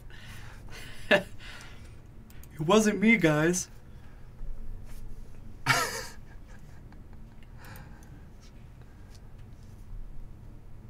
All right, we've got Wasteland, Excavator Wastelanding. I didn't do it, I swear. In response, there's going to be some Life of the Loaming. You typed that up before we said it. Yeah, the delay. We did that on purpose because we got sick of you telling our jokes before we had a chance to. Yeah, we actually purposely turned on that delay. Yep. We were sick of it. All right, Life of the Loam is going to get back. Stage. Thicket. And so this is a kind of a neat trick that lands can do, right? By Life of the Loaming and getting back Thicket, you can keep cycling Thicket to get back Life of the Loam. And it's kind of like both players are just getting lands back from their graveyard. Mm-hmm. But with 2 explorations out, Paul is able to play 3 lands a turn, while Jeff just gets the 1. And it kind of seems unfair, really, is what it does. Yeah, it really does. All right, we're What? going to switch back. You told the fun police that you didn't do it and they still arrested you? The fun police don't mess around. Oh, wait. Oh, I guess they do. Yeah. No, they police the fun. Yeah, they don't mess around. Sounds to me like you did it. Always. Never not keeping you down. We want to keep everybody humble. So we've got Swords to Plowshares turn 1 on a turn 1 Hierarch. Zach goes and finds a Stoneforge Mystic turn 2, very similar to the way game 1 played out. Actually, it looks like it was not a turn 1 sword since it's on a comes into play tapped land. Hopefully that means, yeah, we're on turn 2 here, so this works I out. believe so, yeah. Zach's reading his equipment. What does this sort of Fire and Ice do? I'll pick this one.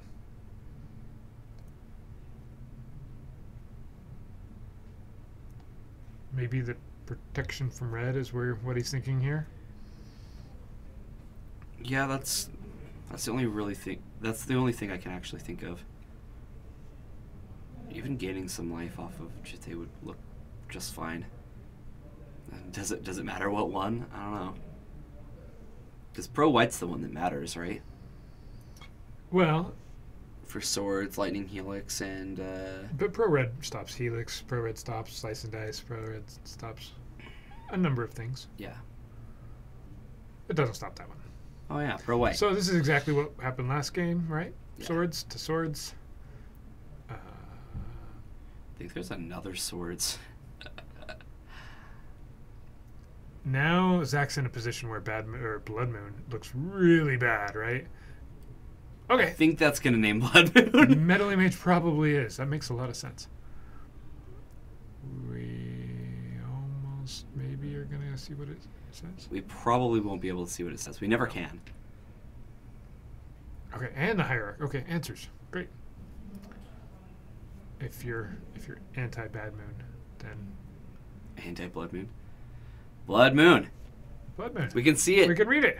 Perfect. See, there's no flaws to this stream whatsoever. Thank you. Thanks, Zach, for Pyroblast. writing clearly. Whoa. Does Pyroblast eat a Leovold to a Force of Will? It does. Peace out, Pyroblast. Something gives me a feeling Zach really doesn't want to get Blood Moon. And something gives me a feeling that Misty really wants the Blood Moon. Yeah. Now can this Hierarch live? He draws the days the next turn, going, no, I had the answer. It was on top of my library. Well, it may be enough to counter one of the Blood Moons, though. I don't think that Misty has another land, so she's probably just going to untap, play Blood Moon, and if she doesn't find another land, it will get dazed.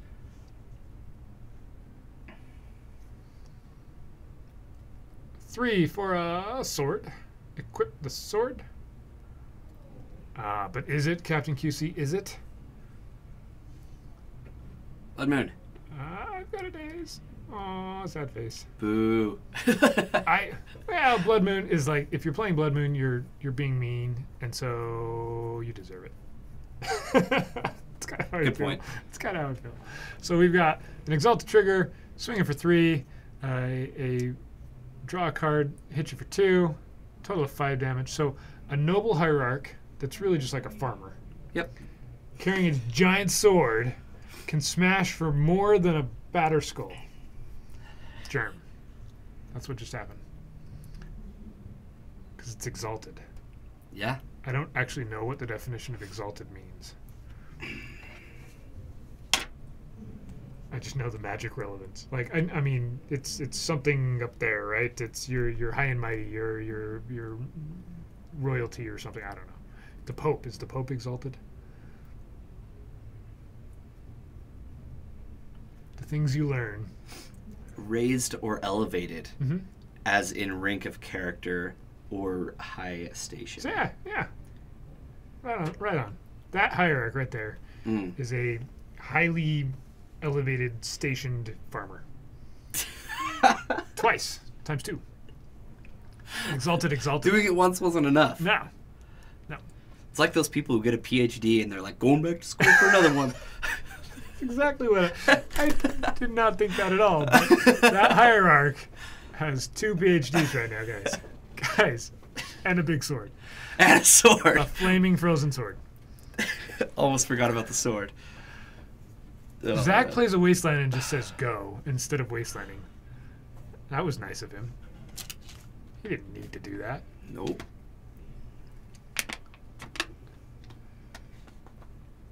Exalted. Swing for 6.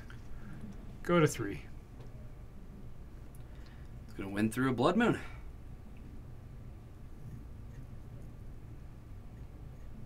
Yeah, there's a Blood Moon now, but I don't think it matters. I think it's too late. Hierarchs, get there. Just how you drew it up. Yeah. The Hierarch beatdown plan. The Blood Moon, second Blood Moon came down, but it didn't matter. We must have missed that in between lags. The things that happen in between lags, guys, that's where the magic really happens. You're looking at the screen 1 second, next thing you know, there's just a Blood Moon on the board, and you're like, well, how did that get there? She just snuck it out there. Well, you killed the first one, but here's another one. Cheaty face. That's when you put down 2 at the same time, and then you remove the top one when it gets destroyed. There you go. See, we know all the legacy tricks. All right, so back to this game, where we're probably on game... No, we've got a similar board state, actually. Similar-ish. I'm not sure. 2 explorations still, a bunch of wastelands, and a whole bunch of destroyed lands, right? It looks like Ghost Quarter's going to slowly take this one away. 3.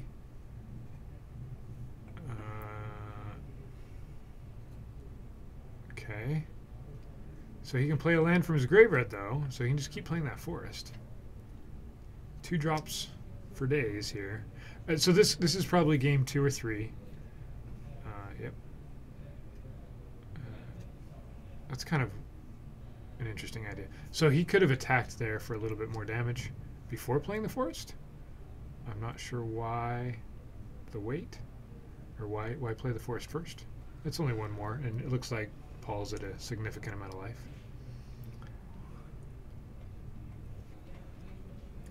Oh man, that reminded me of such a funny story. So I had a friend who came to hang out with us one day, and he brought this mono red EDH deck, right? And we were all gonna play a commander game, and he puts out his general, and it's actually a cheaty face. Okay, it's a mono red deck, but his general's just cheaty face, which is not legendary, nor is it red. And we all look at it and we just go, "That's fine. Just do what you want, you know." And so he puts it out off onto the corner of his mat, you know. And he's like, "Yep, all right, that's where I keep my general. Okay, that's good." And then on turn 1, he just turns Cheaty Face sideways and goes attack you, and we go, "Wait, what?" And he goes, "It was in play."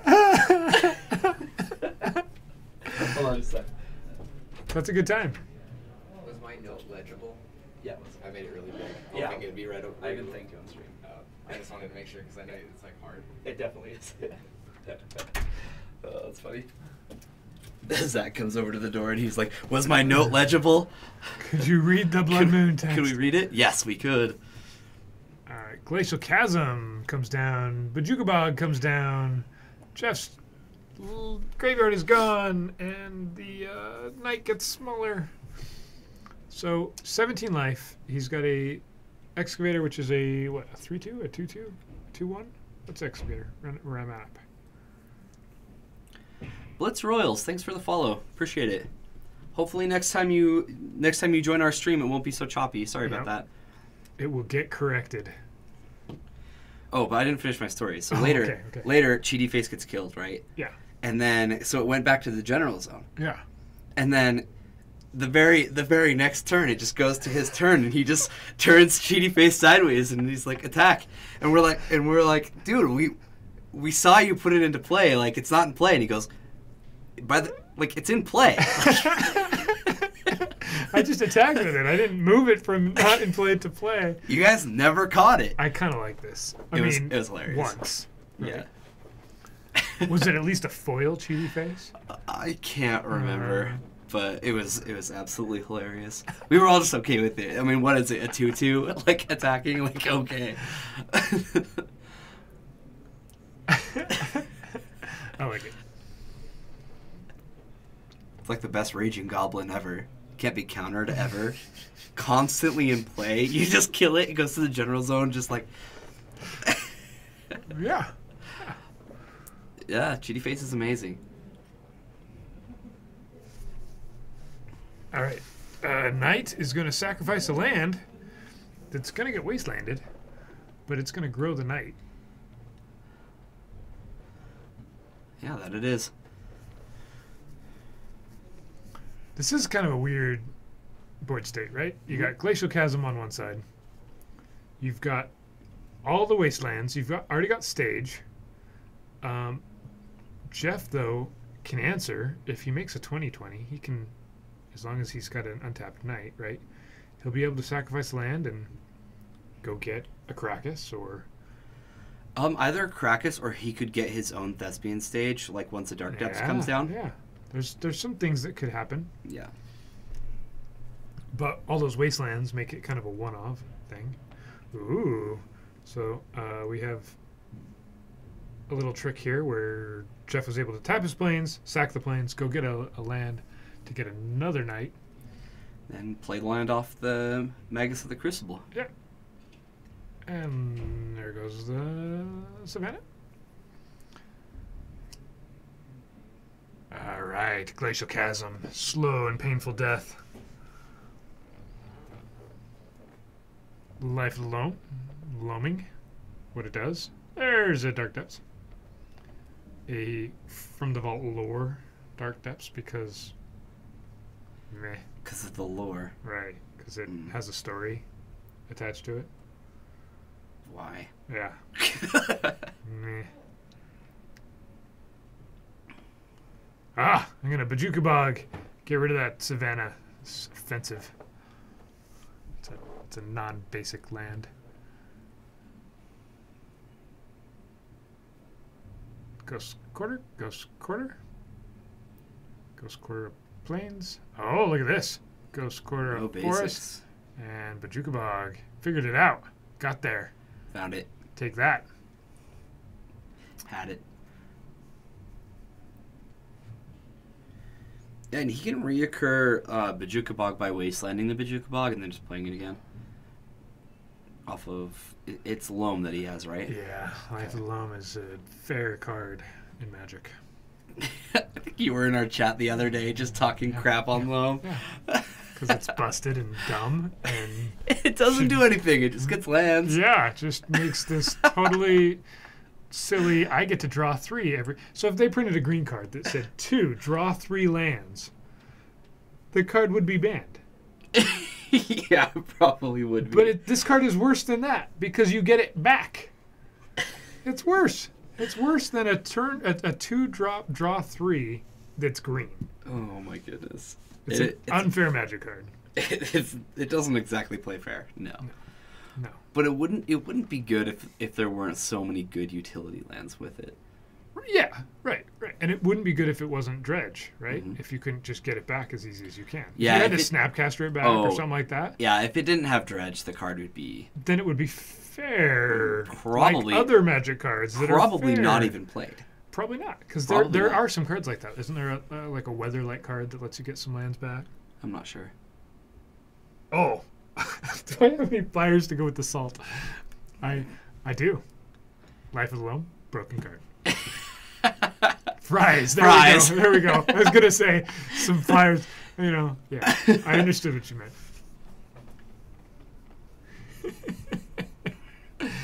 Well, I did just get $5 from Jorgensen. I can go get you some fries. Ooh, with no, that- no, with- those with- are going to a vanity with plate with extra salt. that says ban Loam. There you go. You can do that. Oh, that'd be perfect. BANLOAM. It'd be perfect. Yeah. Hear that? Yeah. it's Now, appropriate. now Brax gets a vanity plate too. Yes. Oh man. I love how one is like a cat fact. What? You didn't know about cat fact? No. You can always just look at cat fact and get a random fact about cats.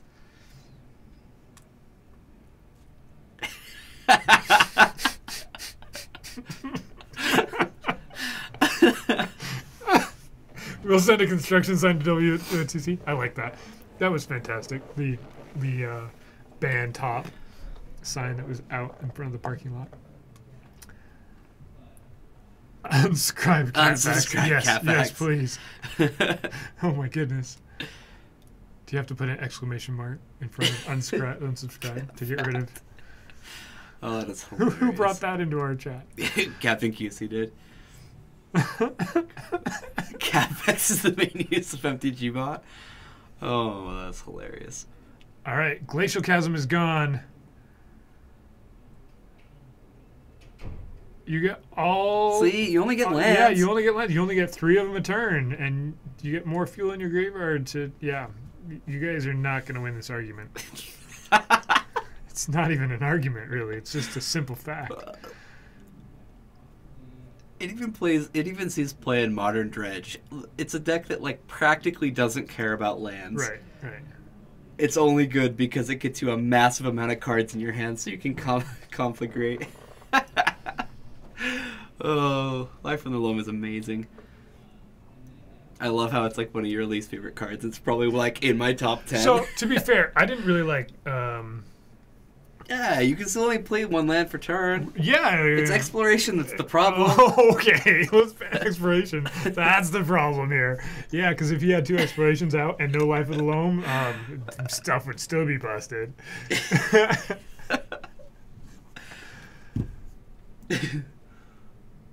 Huh. Somebody won that. I wonder which player did. I'm going to guess the lands The one player. that had Life of the Loam. See, and Loam is even played in some Maverick lists because it's that busted.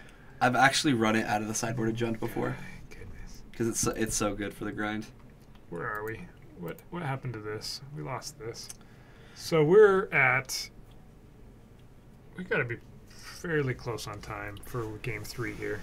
Narcomoeba, yes. Yeah, thanks for coming in and checking out the stream. Us as announcers, we absolutely play Legacy pretty much as often as we can. I, for one, will be streaming Moto streams during the day with Brian. About twice a week we'll be doing Legacy, and then we also have 2 streams for live Magic Legacy a week. And yes, it is the best format. Yeah. The greatest What he said. format. Yeah. So, We play Legacy when we can. I have found that because of casting, I've heard this from other people who do commentating, that you'd think that I would be better at playing Magic because I'm more aware of some of the different decks and what their lines are and stuff like that, and that's often what I'm doing while I'm sitting here is I'm trying to figure out the different lines. But it's actually like a different mindset. it is. When you're playing Magic with cards in your hand and thinking of what you should be doing versus watching. And so I feel like I've gotten worse playing Magic. I make more dumb mistakes. How about that? Yeah. And immediately after I make them, I go, "What? Why? No! Yeah. Please, nobody saw that on camera." But yes, it's still very fun to play. Right now I'm on still on a young Pyromancer Grixis build. Kyr, you just saw last round. That was his Jund deck. Yeah, I've been on Punishing Jund. I like to mix it up and play different things, but only getting to play twice a month or so. I haven't switched it up yet. I feel like I haven't quite gotten good at this deck, so I want to get better. Narcomoeba, my favorite deck. Like if I had all the cards, which I'm working on getting more Legacy lands, but the deck that I would play by choice is probably 4-color check pile. That's the deck that I'd be playing. Although I do love my Jund deck, and everybody kind of knows me for playing my Jund deck, it actually is not my deck of choice. Soon to be known on It's the freeways around the world. No, I did not say Jund, Captain QC. That is not the deck that I would be It's playing. not a deck. It doesn't count. Captain He said competitive somewhere in there. Captain QC just hates on Jund, and I think it's so funny because I do really, really well with this deck. Yeah, I don't know why people hate a specific thing because Loam sucks, but other cards are just fine. Yeah. Obviously. You think Legacy has a color problem? I actually don't. Yeah, I would disagree. Yeah, because think about it this way, Legacy has more cards that punish greedy mana bases than any other format. Like, there are actually tons of decks that, main board hurt these greedy mana bases. Yeah. So, I mean, there was a color problem in Standard, right? Back when we had blue Abzan and we had dark Jeskai, and we had, it was like everybody was playing these 4 and 5 color decks because it didn't matter. So you were able to play every best card possible. Yeah. That's not so much the case with these decks, right? Even a 4-color deck is trying to do a very specific thing. It's not playing the best cards from every color. Yeah. Good luck naming those, right? Because each deck is trying to do something different. And I don't know, healthy means... What does healthy mean? That means different things to different people. But a healthy meta means a diverse meta, and what's more diverse than Legacy? Exactly. Yeah, Jorgensen, it's definitely high risk, high reward, for sure. Yep, and I think part of the reason people play 4-color decks is because they want to do everything. Yeah, and so they're getting greedy, right? They want to play Stoneforge Mystic, and they want to play True Name Nemesis, and they want to play some other silly thing that I want to play Leovold, and I want to play Kulligan's Command. Right, because they do want to play it all, because they can't decide. They want to do it all. Yeah. It's not as fun just to do Sultai and in a lot of ways, I think sometimes those are wrong. Yeah, I think so. I do like the Sultai deck quite a bit. If I found out that that maybe the 4-color check pile deck wasn't for me, I'd probably go straight to Sultai. Oh look, Life of the Loam. Only got 1 card. Look at that. All the cards get played. He doesn't mention any of them. Then Life from the Loam gets played. Now he's just... He's just gone. He's like, don't want to watch this game. Blue Moon Stompy or Big Red or cards that play Chalice and Moon. Back to basics. Those are, I mean, the reason those decks are even a thing is because of the 4-color pushes, right? Yep. See, here comes somebody who's in the same boat, right? Mm-hmm. Once you've played 4-color, it's more fun. You're enjoying it more. You get to do more different things, and that's kind of how I feel about like Reanimator or Show and Tell. It's like you're so on this one game plan that okay, I did the thing, yeah, I won or I lost. Yep. But other decks that give you so many more different lines and different ways of winning, Yeah, are absolutely. more enjoyable. Those are always going to be the decks that I pick, and those are. I think I respect those decks more than linear strategies. Just kind of my play style, not necessarily. I like it when I'm playing against them because it's like Me too. all I have to do is prevent this one thing and Yep. I'm fine. Whereas you sit down against somebody that's playing multiple colors and you go, oh, This what's gonna? when I first started playing in this meta, there was I think there were 3 Reanimator decks and 2 land decks, and immediately I started losing to these decks. Like they'd be my only loss in the tournament, right? Like I'd go like 2-1 or 3-1, and I would lose to this deck that my matchup was just so bad. And so I think 2 tournaments in, I just went, I'm not dealing with this anymore. I already had 2 surgicals. I added 4 ley line. I have not had a problem with those decks since. Right. Like, that's it. Yep. And especially if you just dislike losing to those, right? Yeah. I'm gonna really heavily one-side meta against certain decks, and maybe your matchup against something like Eldrazi becomes a lot worse because of that. But It is. what? There's one Eldrazi player here sometimes. My sideboard absolutely has gotten worse against decks that I should be beating anyway. So, for instance, I think I've lost once to Delver recently. I mean, Thomas lost to Maverick. These are decks that typically I feel like are a decent matchup, but when they have all these board cards they're bringing in and you don't, it can hurt. Mm-hmm. So back to this game. It's playing out kind of similar to the last game, right? Yeah. Nice and slow. Jeff has a Hiving Needle in hand, and he chose not to play that here. He chose to get a threat out. We'll see how that plays out. That's a good question, Narcomoeba. What do you consider affordable? That's the question. Yeah, out of those, the most affordable, best deck would be Burn, but I wouldn't enjoy playing Burn long. No, unless not that's for what real. if that's what you play in Standard or Modern, then okay. Honestly, Legacy is not worth switching over to unless you play the deck that you want to play. Yeah. I honestly believe that. So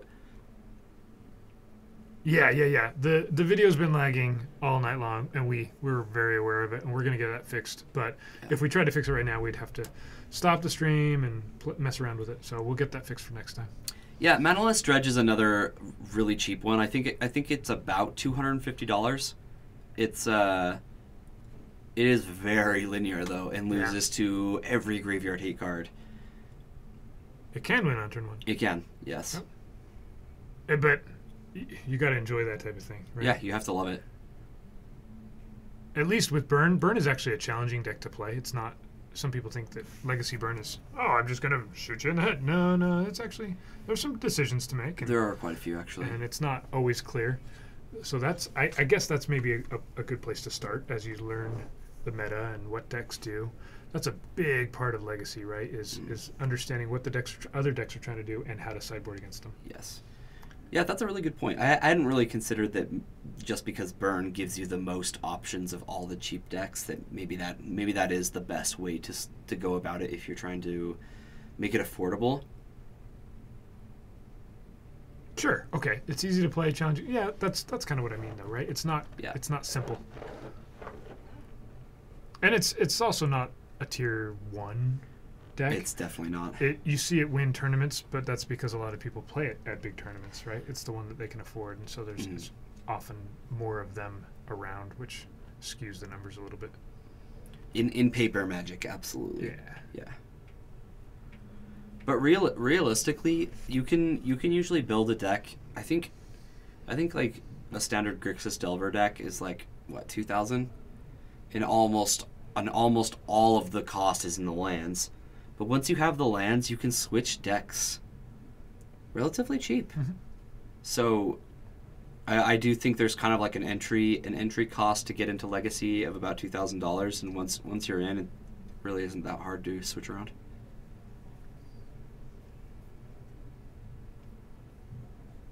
Yes, I agree, Captain QC. I think in our meta, a lot of people don't play Burn because it's maybe not as fun as their pet deck, right? Hey, my roommate's a Burn. That's the only deck he has, Burn. So, but then if when Burn does show up, suddenly it's like, oh, I wasn't. My sideboard is not prepared for that at all. I for one will say my deck is absolutely terrible against Burn. So bad. I've beaten it one time, but not the other 10.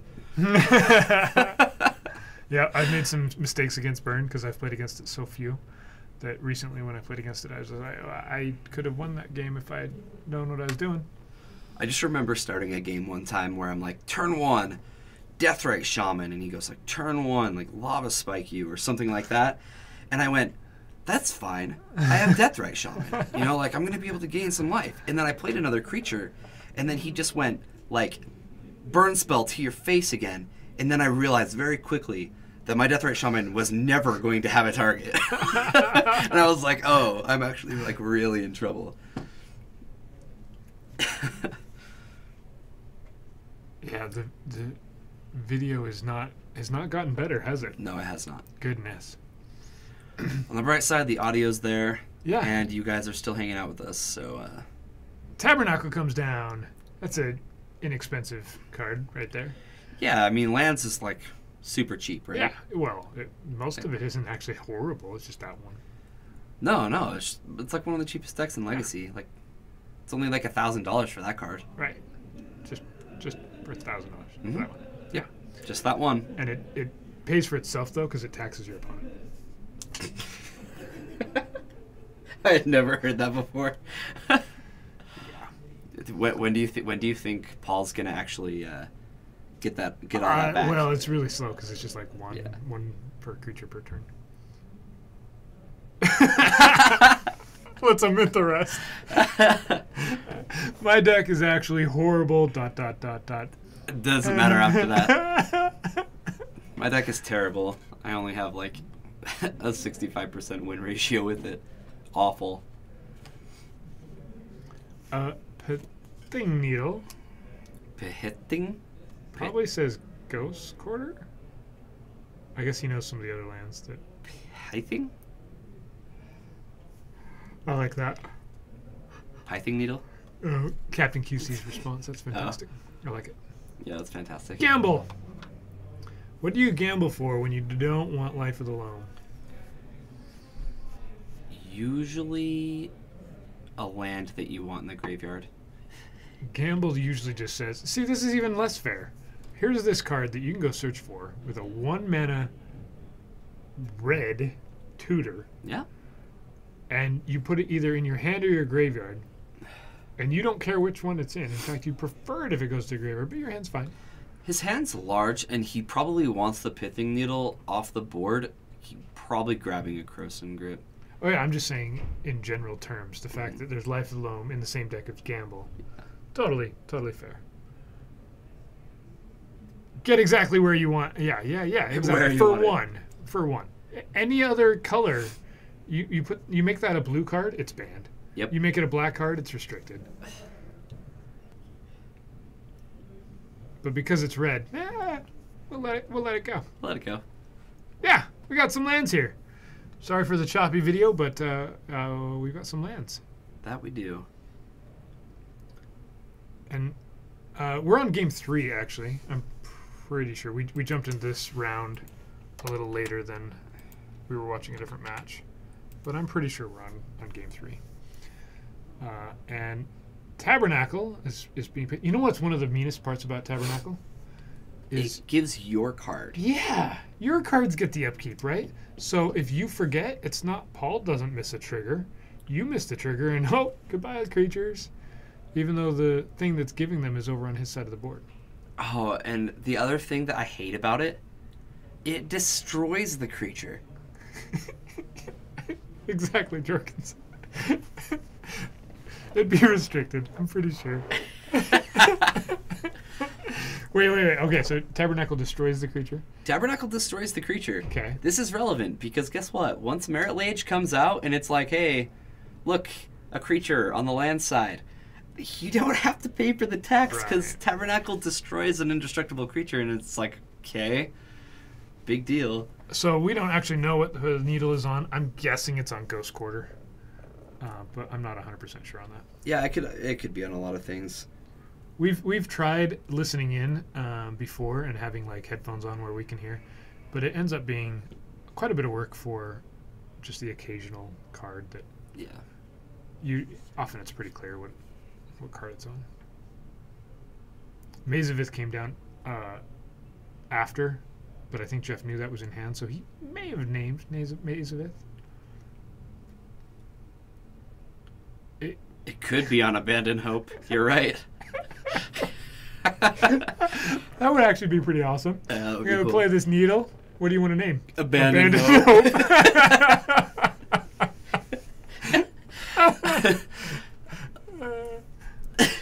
So you want to concede? Nope. All right. Continue. Pass priority. We're sacking land and we're fetching some things, and Paul says, "Hold on, slow down. I'm going to respond." Oh, that's another thing you can put on your license plate. Pass priority. I don't know how you do it exactly. I don't know how you fit you that on could. there. You could. I guarantee you could. Why are you It's laughing? only like 18 letters, but sure. No. Somebody's going to figure it out and put it in chat, and you're going to look at it and you're going to be like, easy. Would you still bring it in against lands? Yes. Yeah. You'd still bring it in against lands. Lands typically only plays 1 to 2 basic forests, and then even then, out of the board, it only plays a couple of things that can kill Blood Moon, such as Crossing Grip. So even once a Dark Depths comes down with no counters on it because Blood Moon's in play, it's not. They still need very, very specific cards to kill the Blood Moon, Right. and have that be a positive for them. Yep. And if you think about it, previously you had Blood Moon out, you had Dark Depths, you had a Thespian stage. They're all mountains, right? But the Dark Depths has counters on it. Now, when the Blood Moon comes out, it doesn't have counters. So, right, they remove the Blood Moon and, oh, there's a 20/20. That's pretty much what happened in the other situations, right? If they were able to get rid of your Blood Moon, there was going to be a 20/20 very shortly after that. Right. It's just a little bit quicker. No, Captain QC, I'm actually in charge of the stream. Which is really jittery right now. I am. But that is not my fault that it is jittery, because guess what? I'm not the one who takes care of this computer. I'm just the one who gets it up and running, and I try to improve it. And then when we have system errors, then I just look at it and go, "Hey guys, do you mind fixing this so I can do my job better?" Yeah. But no, you're right. I should not be in charge of money. That would be bad. Not my forte. Okay, your change is PASSPRIOTY.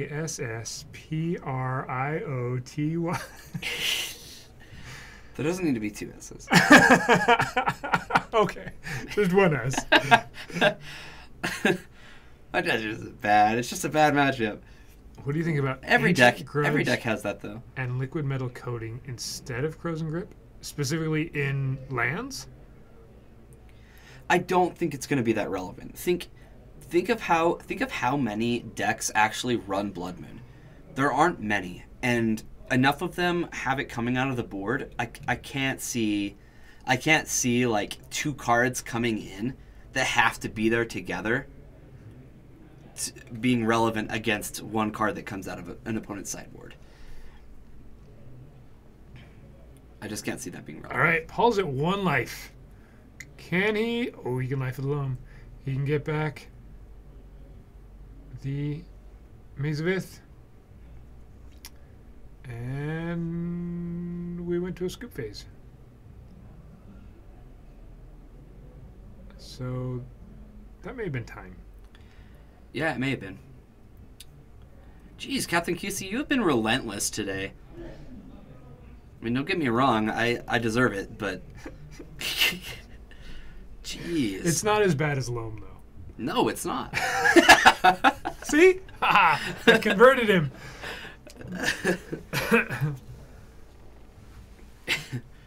The change makes Blood Moon... Yeah. He was saying, would you still bring in Blood Moon against lands? Yeah. Yeah, I slept well. Nice. He's ready to go. That's fantastic. Captain QC, I'm glad you had a good sleep. We all deserve that.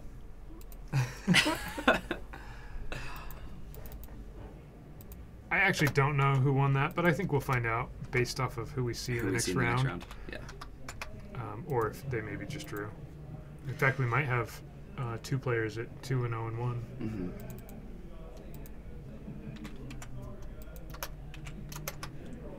You know what, guys? Next time Bryce does really well in a tournament, instead of giving him like store credit or like booster packs, we should just give him a life from home. And I'll light it on fire right there. Everybody be restrict this card in Legacy. Restrict it. That won't stop people from gambling for it. Right. It still would be busted.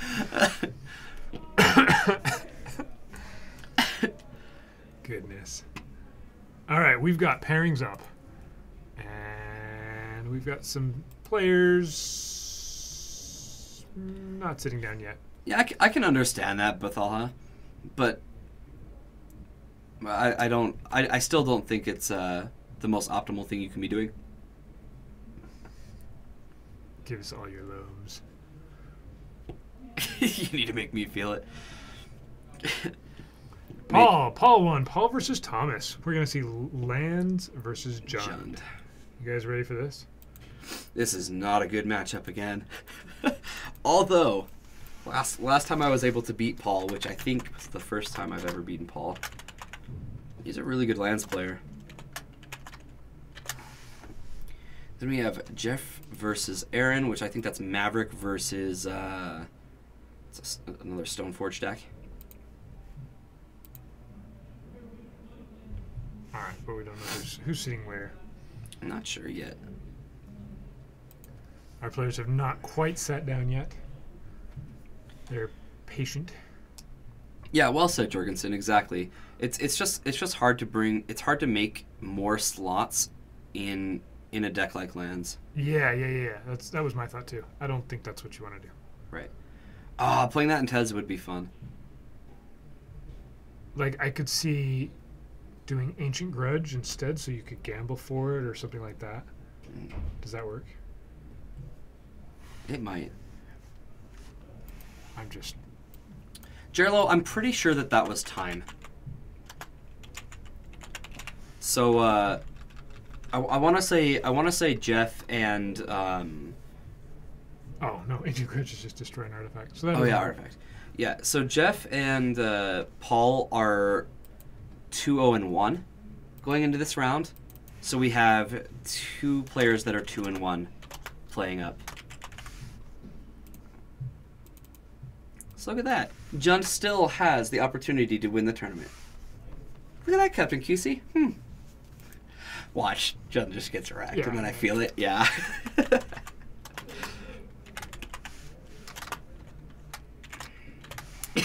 Better Jund. Oh, come on. Yeah, it wasn't the better Jund, was it? It lost. This is Aaron. Is this Aaron? Oh, yeah, I guess it is. That's my guess. Jund him out.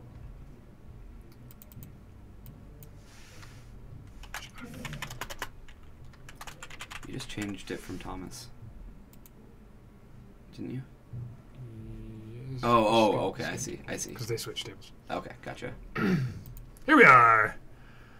We're going to do Lands versus Jund because Jund, and because... Jund versus Goliath. I can't jump him out. I'm playing Storm. There has to be some point in time where I've said that. Car, did you jump him out? I can't. They were playing Storm. I can't jump out Storm. I died before I can cast my Hymn to Tarak.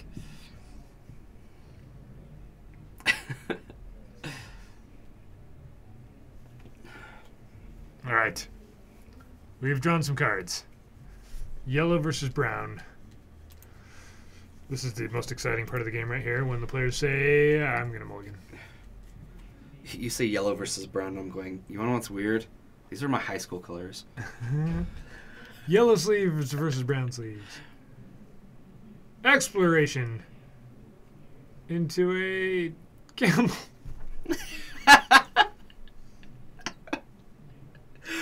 Oh, Guess what he's going to get, guys? This game one is so bad.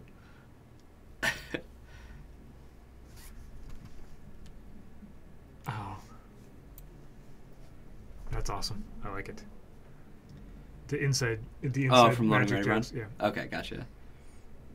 Hey, Yeah, I definitely pick heard one that of these before. ones. Pick the right one. Pick the one I want to go in the graveyard. It's oh. Thespian Sage. Yeah, this is fair. Totally fair. That's fair magic. Yep.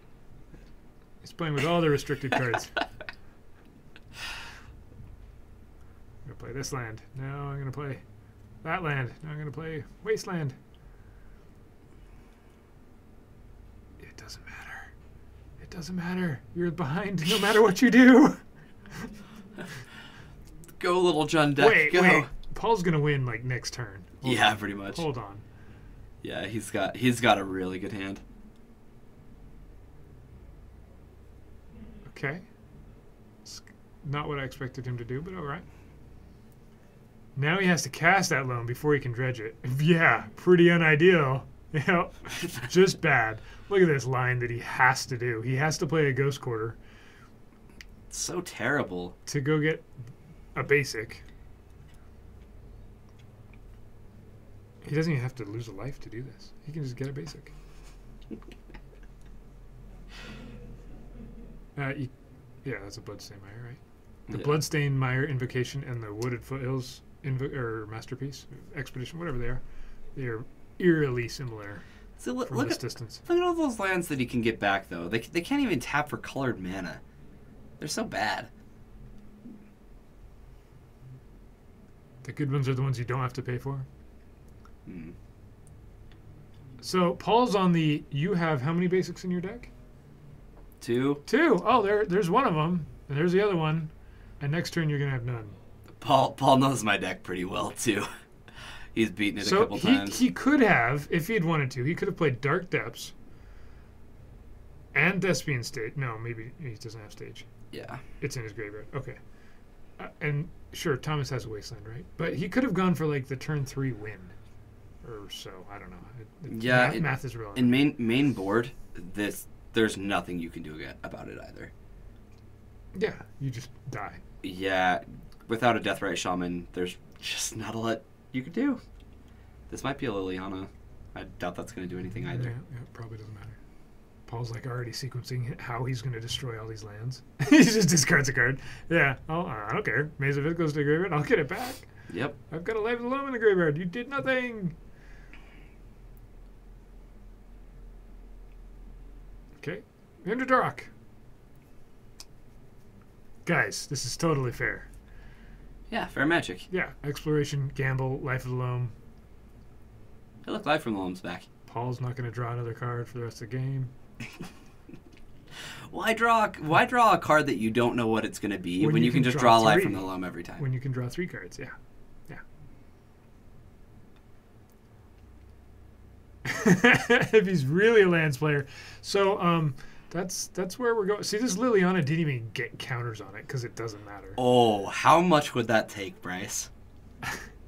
Unfortunately, I don't have a lot of cards for lands. Strangely, I bet you we could talk to Paul or Ray and be like, hey, switch me decks this week. I would like gamble and I'd purposely get like anything but Life of the Loam. I just sabotage myself horribly. Oh, it didn't work. This deck sucks. No, dude, this is a stit, man. People are paying to see Bryce just struggle as he casts a life from the So loam. I'm a little salty. There's some truth to what I'm saying, though, right? Oh, there is. I've played against lands enough times, and every time I play against lands, they go, "Oh, turn 2, 2020, you couldn't do anything about it." And then I'll watch them play the next match, and they're like, "Oh, my deck dirtled and did nothing." Mhm. And Yeah. why don't I get to be the player you dirtle against once? See, and that's another thing to mention is like I've played this Jund deck against lands many times. Every time the lands deck dirtles, I win. Yeah. Every time they go for quick combo, I lose. Right. Like every single time, that's how it is. I don't think I've ever seen the match like go to like a grind fest and end up losing. It doesn't happen very often. And there's not even really good sideboard cards against lands for most decks, right? No. Like, Leyline of the Void is pretty effective. I have quite a few in this deck, but that's because the matchup's bad enough that and a lot of the cards that I bring in are good against Reanimator as well. So this Jund deck has 4 Leyline on the board, 2 Surgical Extraction, and 3 Diabolic Edicts. Yeah, that's a lot. That's a lot of cards.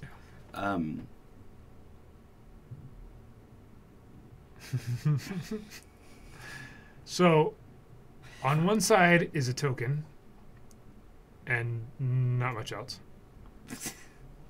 Why did everything go to the graveyard? Did Liliana ultimate? Is that what happened? Oh, I think that is what Yeah, happened. okay. New Liliana and take care of it. Game 1's gonna go to Chad has an Jund. answer. Liliana ultimates. He puts the 2020 in one pile, everything else in the other. Paul says, "I'll take the 2020 indestructible." Yep. Thomas gets the other Liliana, just like you draw it up, just how you draw it up. Yeah, I'm telling you, when it goes to the grind, the Jund's gonna win. Woof. Take that. Oh, he actually did draw another card. He didn't Life of the Loam right there. Yeah, he needs to draw land. Yeah. I was way wrong. Obviously, this is better, Jund. Paul's so greedy. It probably was greedy not going for a quicker kill. Absolutely. I'm not entirely sure how greedy it was, but there's... Yeah. You just loam it back? Yeah, probably.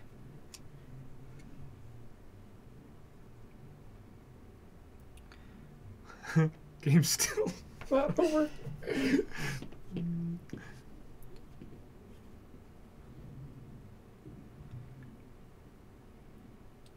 All right. All right, here we go. Is that another Goyf? Yeah. It's a death right. Even better. It is better. A lot better. Loam? Now he has to bring back loam. Yep.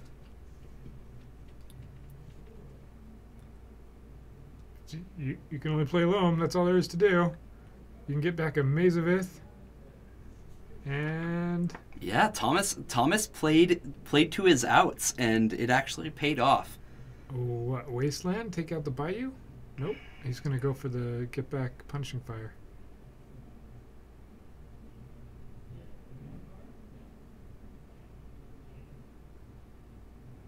Plays the Grove and the Maze. Activate Deathrite Shaman. Make you discard. Target my own. Wait, you want a green thing? Oh, okay. You gotta do black to do that. There we go. Yeah. Taps black. 2 damage. Loam's gone. And Thomas starts up a game. Better John takes it down. That is not something I was expecting to see. That was such a hot start from lands. Oh, Liliana into Liliana. Lilia ultimate. Had it. So was that? Okay, so chat has said, okay, picking the wrong Lily pile, right? Because he could have kept everything else and lost his 120. Yeah, you lose your 2020, and then you can just like loam back the 2 lands and do it again. Because You there's definitely enough should've- things that there's a Liliana, there's edicts, the edicts are sideboard. Sideboard. Mhm. So it really was only another Liliana that could do that. Yes.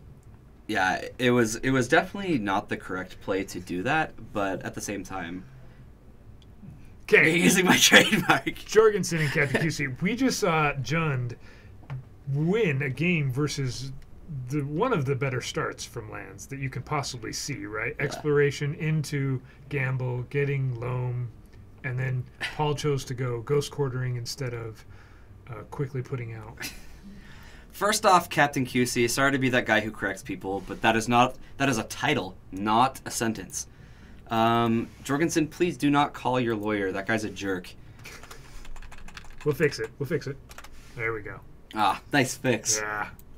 All better.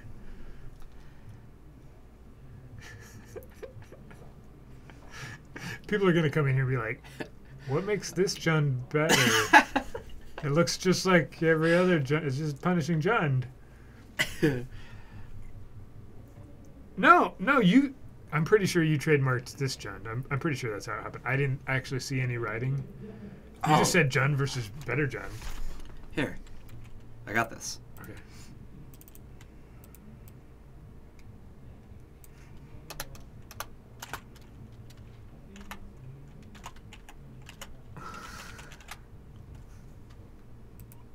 It works. Better? Did we Yep. fix it? It's Happy? better. It's better. Are we happy now? Oh, we're so stuck on this that we're not even paying attention to what's happening over here. All right, while these guys finish sideboarding, we're going to show you Jeff on Maverick and Aaron on... It's a Stoneforge Mystic deck. Some sort of Wow. Stoneblade. Some combination of colors. What colors does he not have? He's got blue, black, white, green, and maybe no red. 4-color pile. Yeah. There are records. Yeah, but you didn't specify which one was Jund and which one was better Jund. See, Now you can crash a car into the deck. The deck's in Paragon City Games. That'd mean you need to drive a car into our store. Win-win, really. Win-win, really. That's not a win-win. All right, so we're jumping into this quite a ways through this game. We've got a Knight of the Reliquary doing what it does, a Stoneforge Mystic doing what it does. Even triple sleeved. Nice. Triple sleeved Jund versus Jundamount Car, and you're thinking the deck loses? Probably. Yeah, probably. I don't know. The car might not survive getting crashed into a store, though. Probably not. This is not something you see very often. Underground Seas alongside Savannas. That is weird. And a Judge promo, Sword of Fire and Ice. Equipped. So Stoneforge Mystic. Attack. 2 damage to your death rate. Or Your death rate's probably going to die either blocking. way, so I'm pretty sure you block I here. think you block.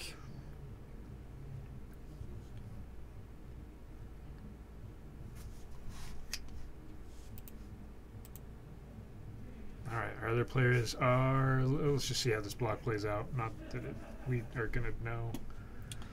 So last week on stream,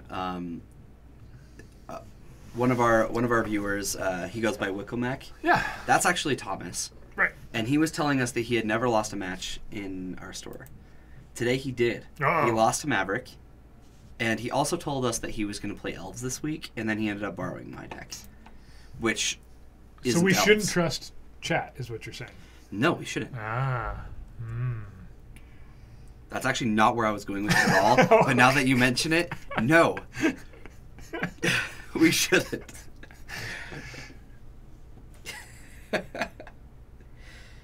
All right. I just realized how sad I am that we're not actually watching some Elves. We haven't seen elves in quite a while. No, we actually. really haven't. It's true. Exploration. Into Grove. Into Gamble. Goodness. Oh my god. Does it happen every time, guys? Did he shuffle? I'm not sure. We had no part in that. Are you part of the chat? Jorgensen, you have a sword next to your name. Doesn't that put you above everybody else? Yep, you moderated that. He said he was going to do it. You were the mod at the time. All right, more fair magic taking place right before your eyes. This is turn 1. Thomas hasn't even gotten to do anything yet. Yeah, that dice doesn't... See? It's so broken the dice doesn't even want to do it. There we go. 2, and it's a wasteland. It so doesn't matter. It doesn't matter. Swords. What an awful thing to say. You have to earn the sword. He said that in a very high-pitched voice. Yeah. What an awful thing. Haha! Death right. Jorgensen can't just take the compliment. He has to point out how mean we're being to the little people. Right. Whoa. All those other right, because we have such a twitchy stream, there's like 12 other little people I know. today. I gotta tease. Hey, Wasteland, Grove, look, I get to play all these lands. You get to... Oh, he's tempting, right? He's tempting the... So... Was there ever a time when Thomas could have death righted that Life of the Loam out of his hand? There wasn't, was there? So he's gonna upkeep, try to take it out, which I like because this is gonna force him to cycle the Shelter Thicket. Right.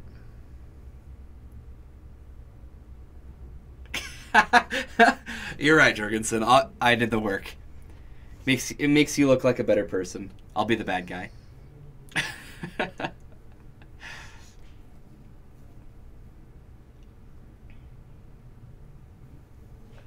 All right, so we're back to this spot. Oh, look. Yeah. So now Thomas gets to choose whether he hopefully has an edict of some sort or to death right away Loam. I'm actually pretty sure I saw a Diabolic Edict. I can't quite see his hand at the moment, but I would assume that that's what's going on. Tanev. Deathright was banned. What? No, Deathright was banned in Modern. Yeah, this is Legacy where Deathright is not banned. Where the format's actually awesome. But that Life of the Loam? Oh. Never mind.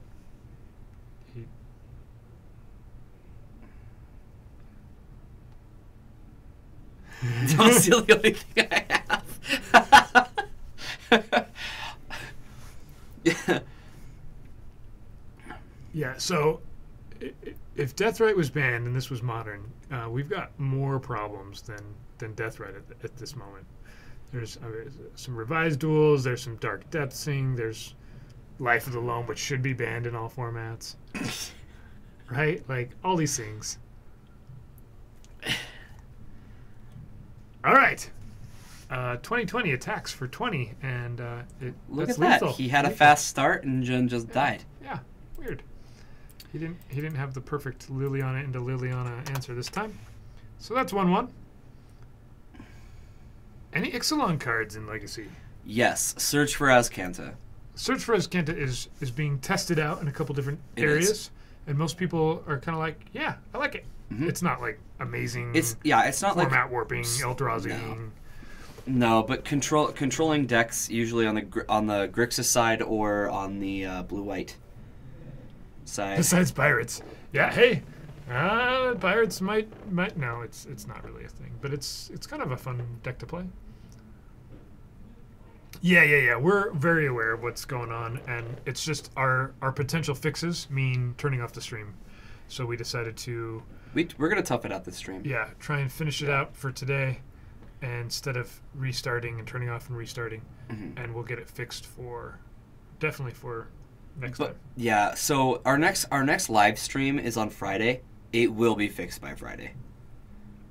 That's a guarantee right there. That It is. sounded very guarantee-ish. Yeah. Yeah, there's nothing we can do while simultaneously streaming at the moment. We've tried to fix the things that we can fix, but we'll get it better, guys. Because that would frustrate me if I was trying to watch while it's looking like this. I think most of the people in our chat right now, have watched our stream before. It's definitely not normally like this. Yeah. This is a new thing.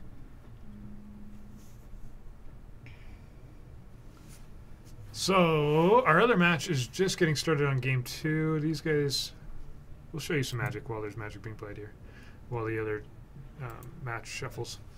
Jeff plays some lands. It looks like he green sunned for a Dryad Arbor on turn 1. Yeah, it's kind of an awkward thing to look at and go, wait a minute. How did you get to? You don't have an exploration. Aaron's on a like a check pile Yeah. type list. 4 colors. We saw Underground Sea alongside Savannah, which is new to me.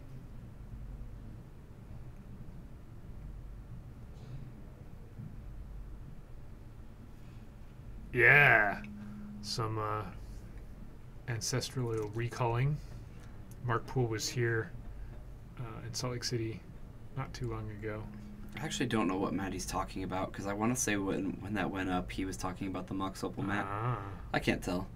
Both mats All right. are awesome. We'll switch back to our other match. Thoughtseize. Good luck gambling turn 1 this time. Ha ha ha. Wait, there's no gamble. All right, so that takes a Punishing Fire.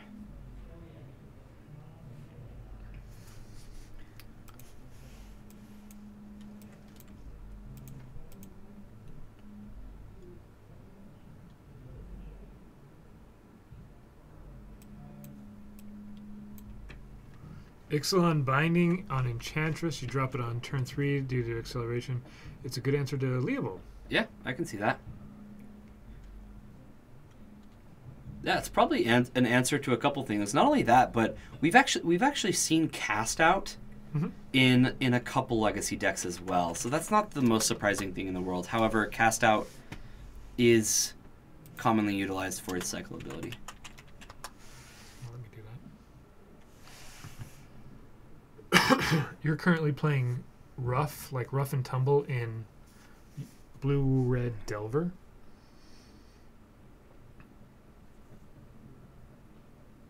Interesting. Yeah, I think there's a better choice out there. Yeah, probably.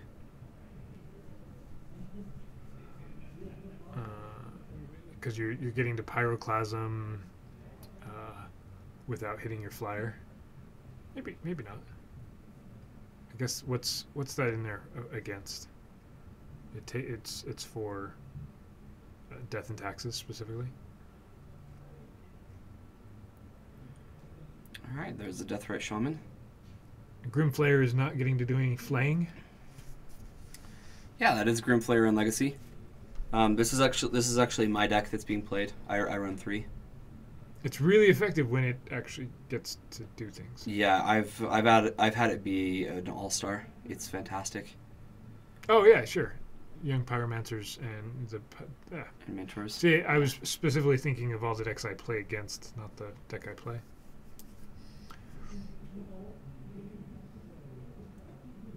That makes sense.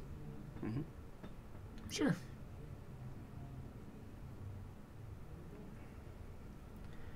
Yeah, so it looks like Thomas is trying to keep that Bayou untapped. He wants to be able to activate Deathrite Shaman at any point. Priority 1 in this matchup for the Jund deck is to keep Paul off of Loam. That's priority 1. Big surprise, right? Mm. I think a lot of decks feel the same way when they play against lands. Todd asks if you play Punishing Fire or Bolt. I play both, 3 of each. And that's probably been adjusted here. Right? Definitely less on both of them. I would imagine that 1 or 2 Punishing Fire have stayed in, and that all the Lightning Bolts are gone. Eat a land, and that's all. Goodbye, Deathrite Shaman. It does make Goyf a little bit bigger. It does. And how big is the Grimflayer at the moment? Is it still a 2/2? We've got I can't tell. instant sorcery land creature, so it is now Delirious. Yeah. Well, is there an instant in his own graveyard though? Yeah, he's got Abrupt Decay. Oh, that's an Abrupt Decay, not a Grimflayer. I think that's a Grimflayer. Oh, maybe. I could be wrong. Either way, he takes the Tarmogoyf damage. No, Tadeb, I've actually cut the Confidants for the Grimflayers. I've played the deck with both better than Goyf. Ah, yeah, it's a Grim Flare. Okay. Yeah, I like Grimflayer more than Confidant in Legacy. The reason is because there are such a big variety of decks that I actually am searching for specific things.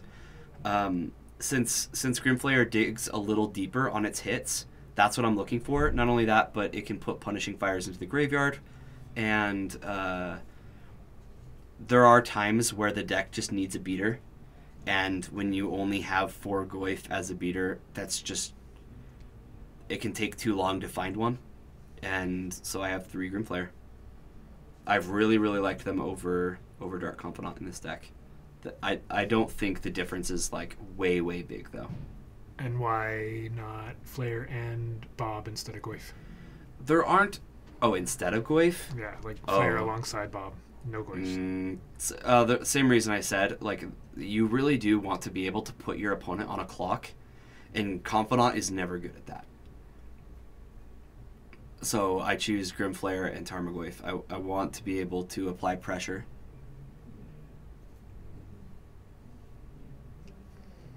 All right. We're discarding cards to Liliana. We're getting them back with Grove of the Burn Willows. That's kind of unfair, right? They make you discard. Okay. Does Thomas have a Punishing Fire of his own in his graveyard? Because he'll be able to do the same thing if... I don't think he does. I mean, he wouldn't because he's hellbent. Yeah. Tireless Tracker! This is lands and a creature. What? No, this is a common sideboard plan for lands, especially if he thinks that Jund has taken out all of his removal. But he does have a Liliana, so... The difference between Ant and Tess? I see Tendra's decks goes by the name of Ant and Tess. They both look alike to me. What's the difference between the two? Okay, so this is one of those questions that I don't actually know off the top of my head. I know that one plays Burning Wish. Yeah, I think that's the main difference. Is Burning Wish, but they stand for something. So Ad Nauseam Tendrils is Ant. Mm-hmm. Tess is Jorgensen will know. Yeah, the difference is Burning Wish. Thank you, Jorgensen. And which is which? Which one plays Burning Wish? Tess is Burning Wish. Okay. And so Tess stands for? It's faster by 1 turn on average. Okay. Paul gets a Tabernacle, gets to pay 1. Yeah, this is one of those, like, I knew that there's a difference, but I've just never cared to actually figure out what it was. It's all Storm. The Epic Storm. Oh, okay. That's kind of cool. Is that really? That is not what it stands for. So Ant is more If it is, about, I'm just okay with it. Ant is more about Past in Flames and making that happen. Yeah, And it's Tess is more more resilient. Yeah, Ant is more resilient. It's more about Burning Wish, and then you get to choose which card you need because you have a 1 of Tutor in your sideboard and a 1 of Empty the Warrens and a 1 of Tendrils. The Perfect Storm is Really? the vintage. See these That Storm is players awesome. that just are way cooler than all of us.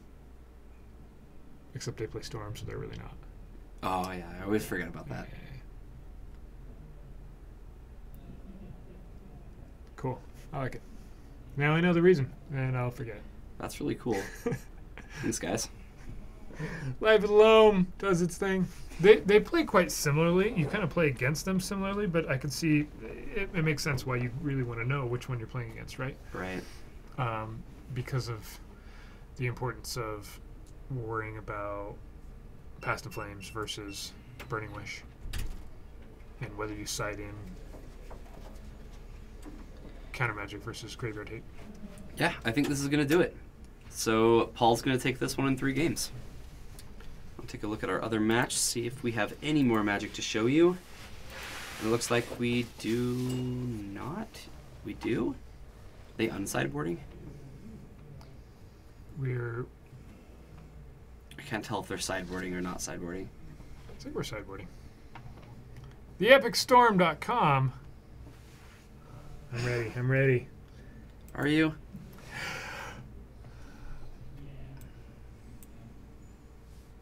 The extended perfect storm. Whoa! It's a whole website. Join the TESS team. That's pretty fantastic. Wow.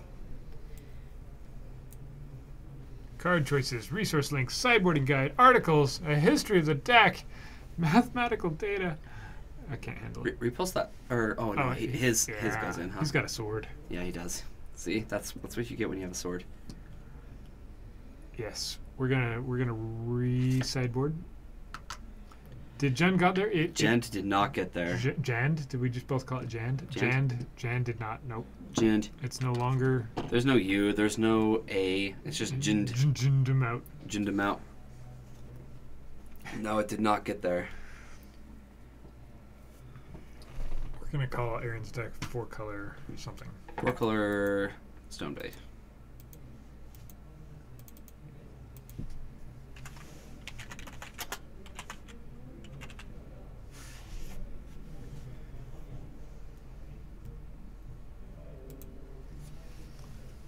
We need a entire Thravian University. website That's awesome. that just says Jund him out. I'm pretty sure there is a Jund website. History of the deck. I've seen different things just because I have like Jund things on Facebook liked, and people have posted things, but I've never actually taken a good look. Should we pretend this is 1-1? Even though I mostly keep up with Jund for Modern, not Legacy.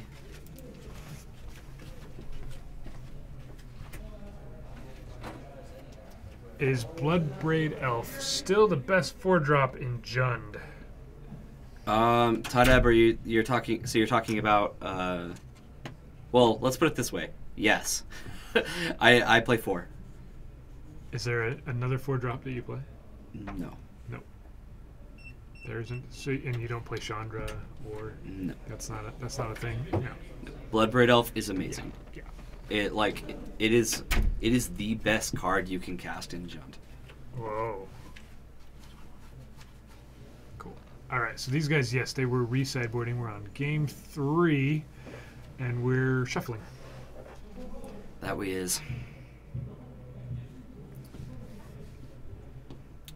But yeah, I've had a lot of people talk to me about like banning and unbanning discussions with Modern. Just let Bloodbraid Elf go. It's not getting unbanned. The card's busted. No. And if it does, I'm gonna be happy. I'm gonna be happy I was wrong and said that it's never gonna get unbanned. I don't think you can unban it now that Visions is unbanned, right? Vision is Ancestral Vision. It doesn't. That seems like a deck that's asking to be broken. Yeah.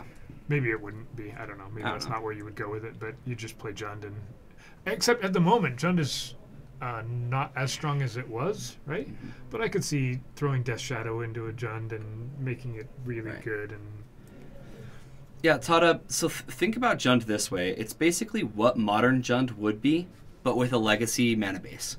So the cards that are banned in modern are Punishing Fire, Bloodbraid Elf, and Deathrat Shaman. You just put all those into a modern Jund and then fix the mana, and that's the deck.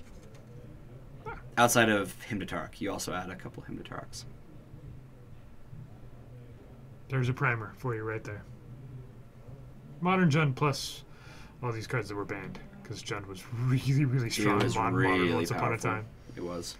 And it's still, until just recently, one of the best decks in modern. I've had to like watch Jund go, just take a step down, take a step down, take a step down. And only recently in modern I've gotten to the point where I really don't think it's a great deck in modern. It's okay. It's tier 2. But with everything it's also else. like one card away or one banning away from being tier 1 again, right? It is, yeah. It's right there. It can deal with Death Shadow really well. It's really good against company decks, but it's so bad against Eldrazi and any land decks that it's pretty bad. Is Decay still good enough in Legacy to run playsets, specifically in Jund? I play 3. Yep. 3 Decay, 1 Maelstrom Pulse. And it's still played in Sultai lists, but not necessarily as many. Mm-hmm. it's not as strong as it once was?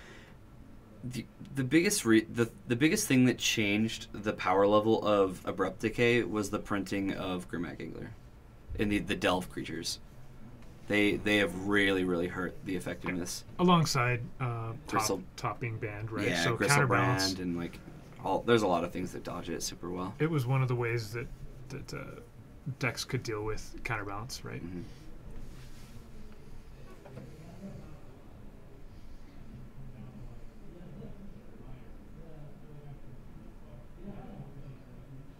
But it's still a strong card. There's still lots of hits for it.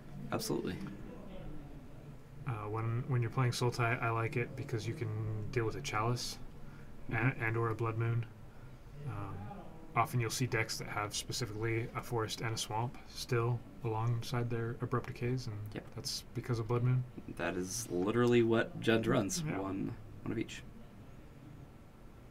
How did our Pokemon gym lead? We've been in this small room for Hey, Patrick, want to do us a favor? Yeah, what's up? Can you talk to Misty and ask her? First off, we want to know if the chat wanted to know if she's a Pokemon master, and if she has a gym. And then people want to know how the her deck, the Lightning Rift deck, did tonight. It went. Oh, you already know. Yeah, it went 1-2-1. 1-2-1. Yeah. Okay. Yeah, Yeah, she drew with 1-2-1. Josh, beat Tim, lost to, and lost the last two. Okay. All right, we got some swordsing. Jund is resilient to Blood Moon, right? Todd asks you specifically. Is it resilient to Blood Moon? Yeah. Not very. If I'm not careful, like if I can sense Blood Moon, I'll fetch for basics early, and then I'll do really well. I'll see if Misty's still here. Okay. Oh, Captain QZ really he used Jeez, caps. That's a little serious.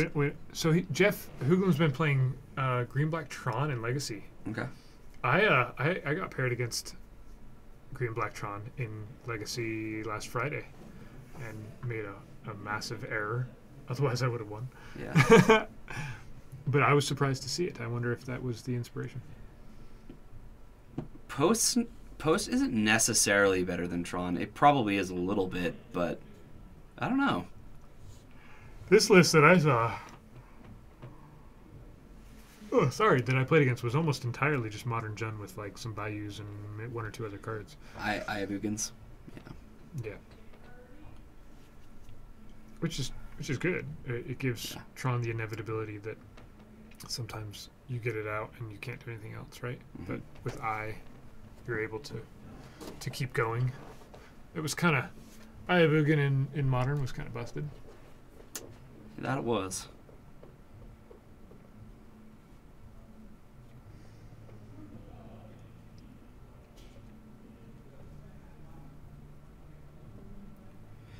But yeah, as I was saying though, Jund really isn't resilient to Blood Moon. If I can sense it, I'll go. I have one forest and one swamp, which can still hurt because even if I fetch for my basics early, I still can't cast Liliana. I like it. What's up? How many counters are on Jace? 1, 2. Two. If I squint, where's Jace? What Jace are you talking about? I can't see a Jace. There's just this massive dice on the board. That's weird because once you said that, I was like, I don't see anybody playing Jace. So turn 3, Karn is pretty brutal, right? In my match, I'm on a Grixis Pyromancer type control build. He was able to get turn 3 Karn out, and I was able to deal with it. And then he played another Karn, and I was able to deal with that. But he got me. Well, shoot. Yeah. So, yeah, turn 3 Karn is good. I played against the same Tron player that Friday, and I was actually super surprised because he went turn 1 Tron lands, and I about cried because historically Jund has just always lost to Tron. Right? And I'm going, I thought I was playing Legacy. I thought I was avoiding this matchup. And then I found this card called Wasteland, and I won. So it actually ended up just fine. That's what you needed. just need some wastelands in your deck, and you'll Yeah. get there. Yeah. And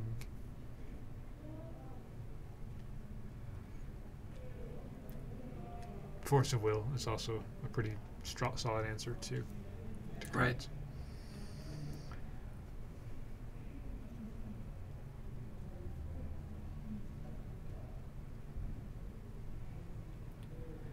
Well, this definitely looks like a lopsided board state. We've got a True Name Nemesis, and I can't quite tell what the card under is. Kind of looked like a Swords, but I kind of don't think it was.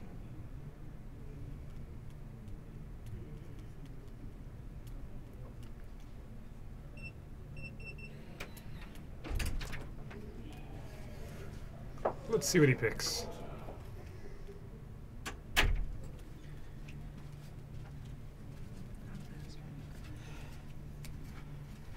Patrick, you wanna come tell Captain QC Sure. the news?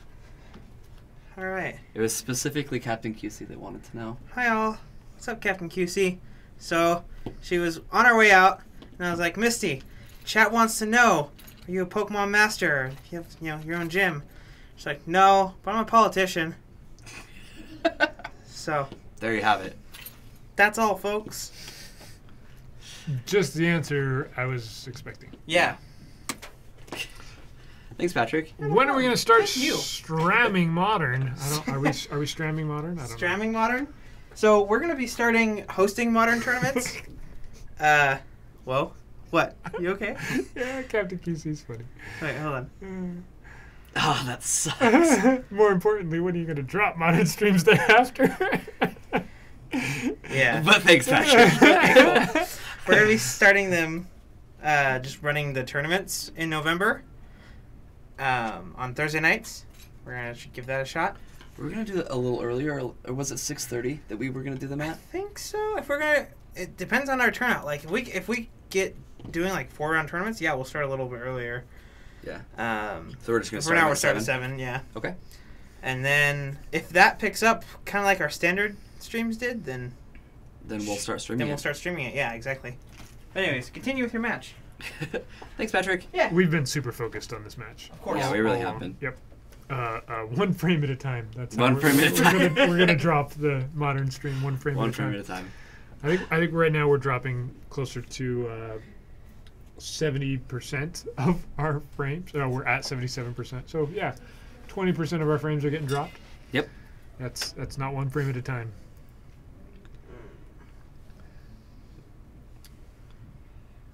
Yeah, I'm definitely excited to see some Modern in this store. We get such a good turnout on our FNMs. Yep. It would be nice to get some more live streams going. And I suppose that's an option, right? I'm sure that's been discussed. Streaming Modern on Fridays instead of Legacy, but that would mean there wouldn't be Legacy being streamed on Fridays. This store's prime focus is on Legacy. Yeah. So we definitely want to be streaming Legacy twice a week. Plus our Moto streams that Brian and I are doing. Even if it's only 80% of. Even if it's only 80% of the frames, yes. So there's a Jite on a True Name Nemesis. That seems fair. That discussion is over. Jorgensen's like, no. It's over. No Modern on Fridays. No, we've definitely discussed that, and it was never an option. Like we were never going to change Legacy off of Fridays. Yeah.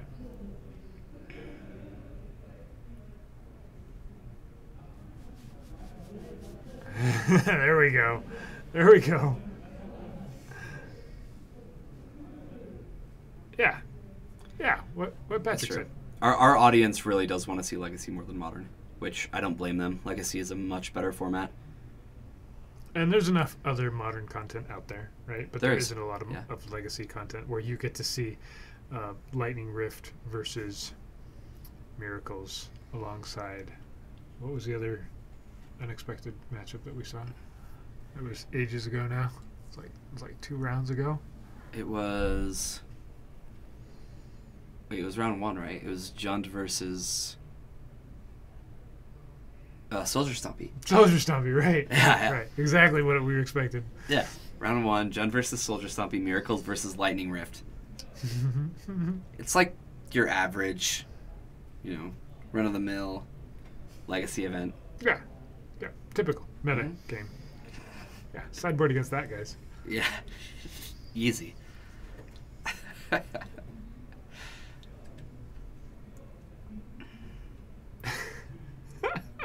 MVC. Captain QC. Things it ain't include an MTG format. Yes. Mm. Yes.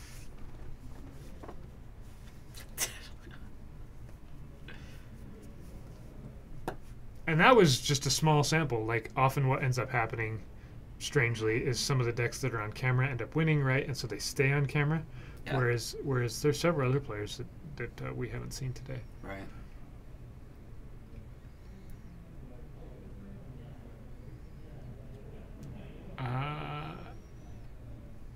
Could he have done it? It's very possible. I'm not sure. Yeah, I may have missed the same thing. This game felt kind of over. I guess if he had the Pride Mage, things would be a little different, right? But not much. Not much. With the Jitte off the board, is it really even changing this at all? Yeah. If he draws specifically the black card, pay life, creatures get Toxic deluge, right? He'd need to do it for 3. He'd go to 5. And It's an answer right here, but I think that's it. yeah. That's time in the round, it sounds like. Yep. So Jeff's gonna pick it up. Aaron with 4-color pile blade, true name, massive dice on a Jace, takes it down. So we have Aaron on that deck and Lance Yeah. that won today. That went maybe 4-0, or there was maybe Kinda. some draws in there. I'm not sure. I think they drew Ah. together, yeah. Well, guys, thanks for sticking with us on our Choppy Tuesday. And we are going to correct that and have this beautifully streamlined stream for at least for Friday. At least for Friday. And the Magic Online streams have been doing just fine. They've been doing just fine. So if you want to watch some crazy, weird, different content, we're mixing it up. Join us during the daytime. Yeah, so tomorrow at 10 a.m. Mountain Time, Brian and I will be playing more Legacy. More Legacy. Do you know what deck Legacy. specifically you're going to be playing tomorrow? I talked to Brian about it, and we're not 100% sure, but we've been playing some fun things. Like we played 4-color check pile. We played opposition twice. Mhm. Super fun. So yeah, we'll definitely play something interesting. We should make this a weekly thing, Captain QC, like every Tuesday night. Like every Tuesday. Deal. We'll be back here next Tuesday night, guys. Oh man. Thanks for joining us. Yeah, thank you so much, guys.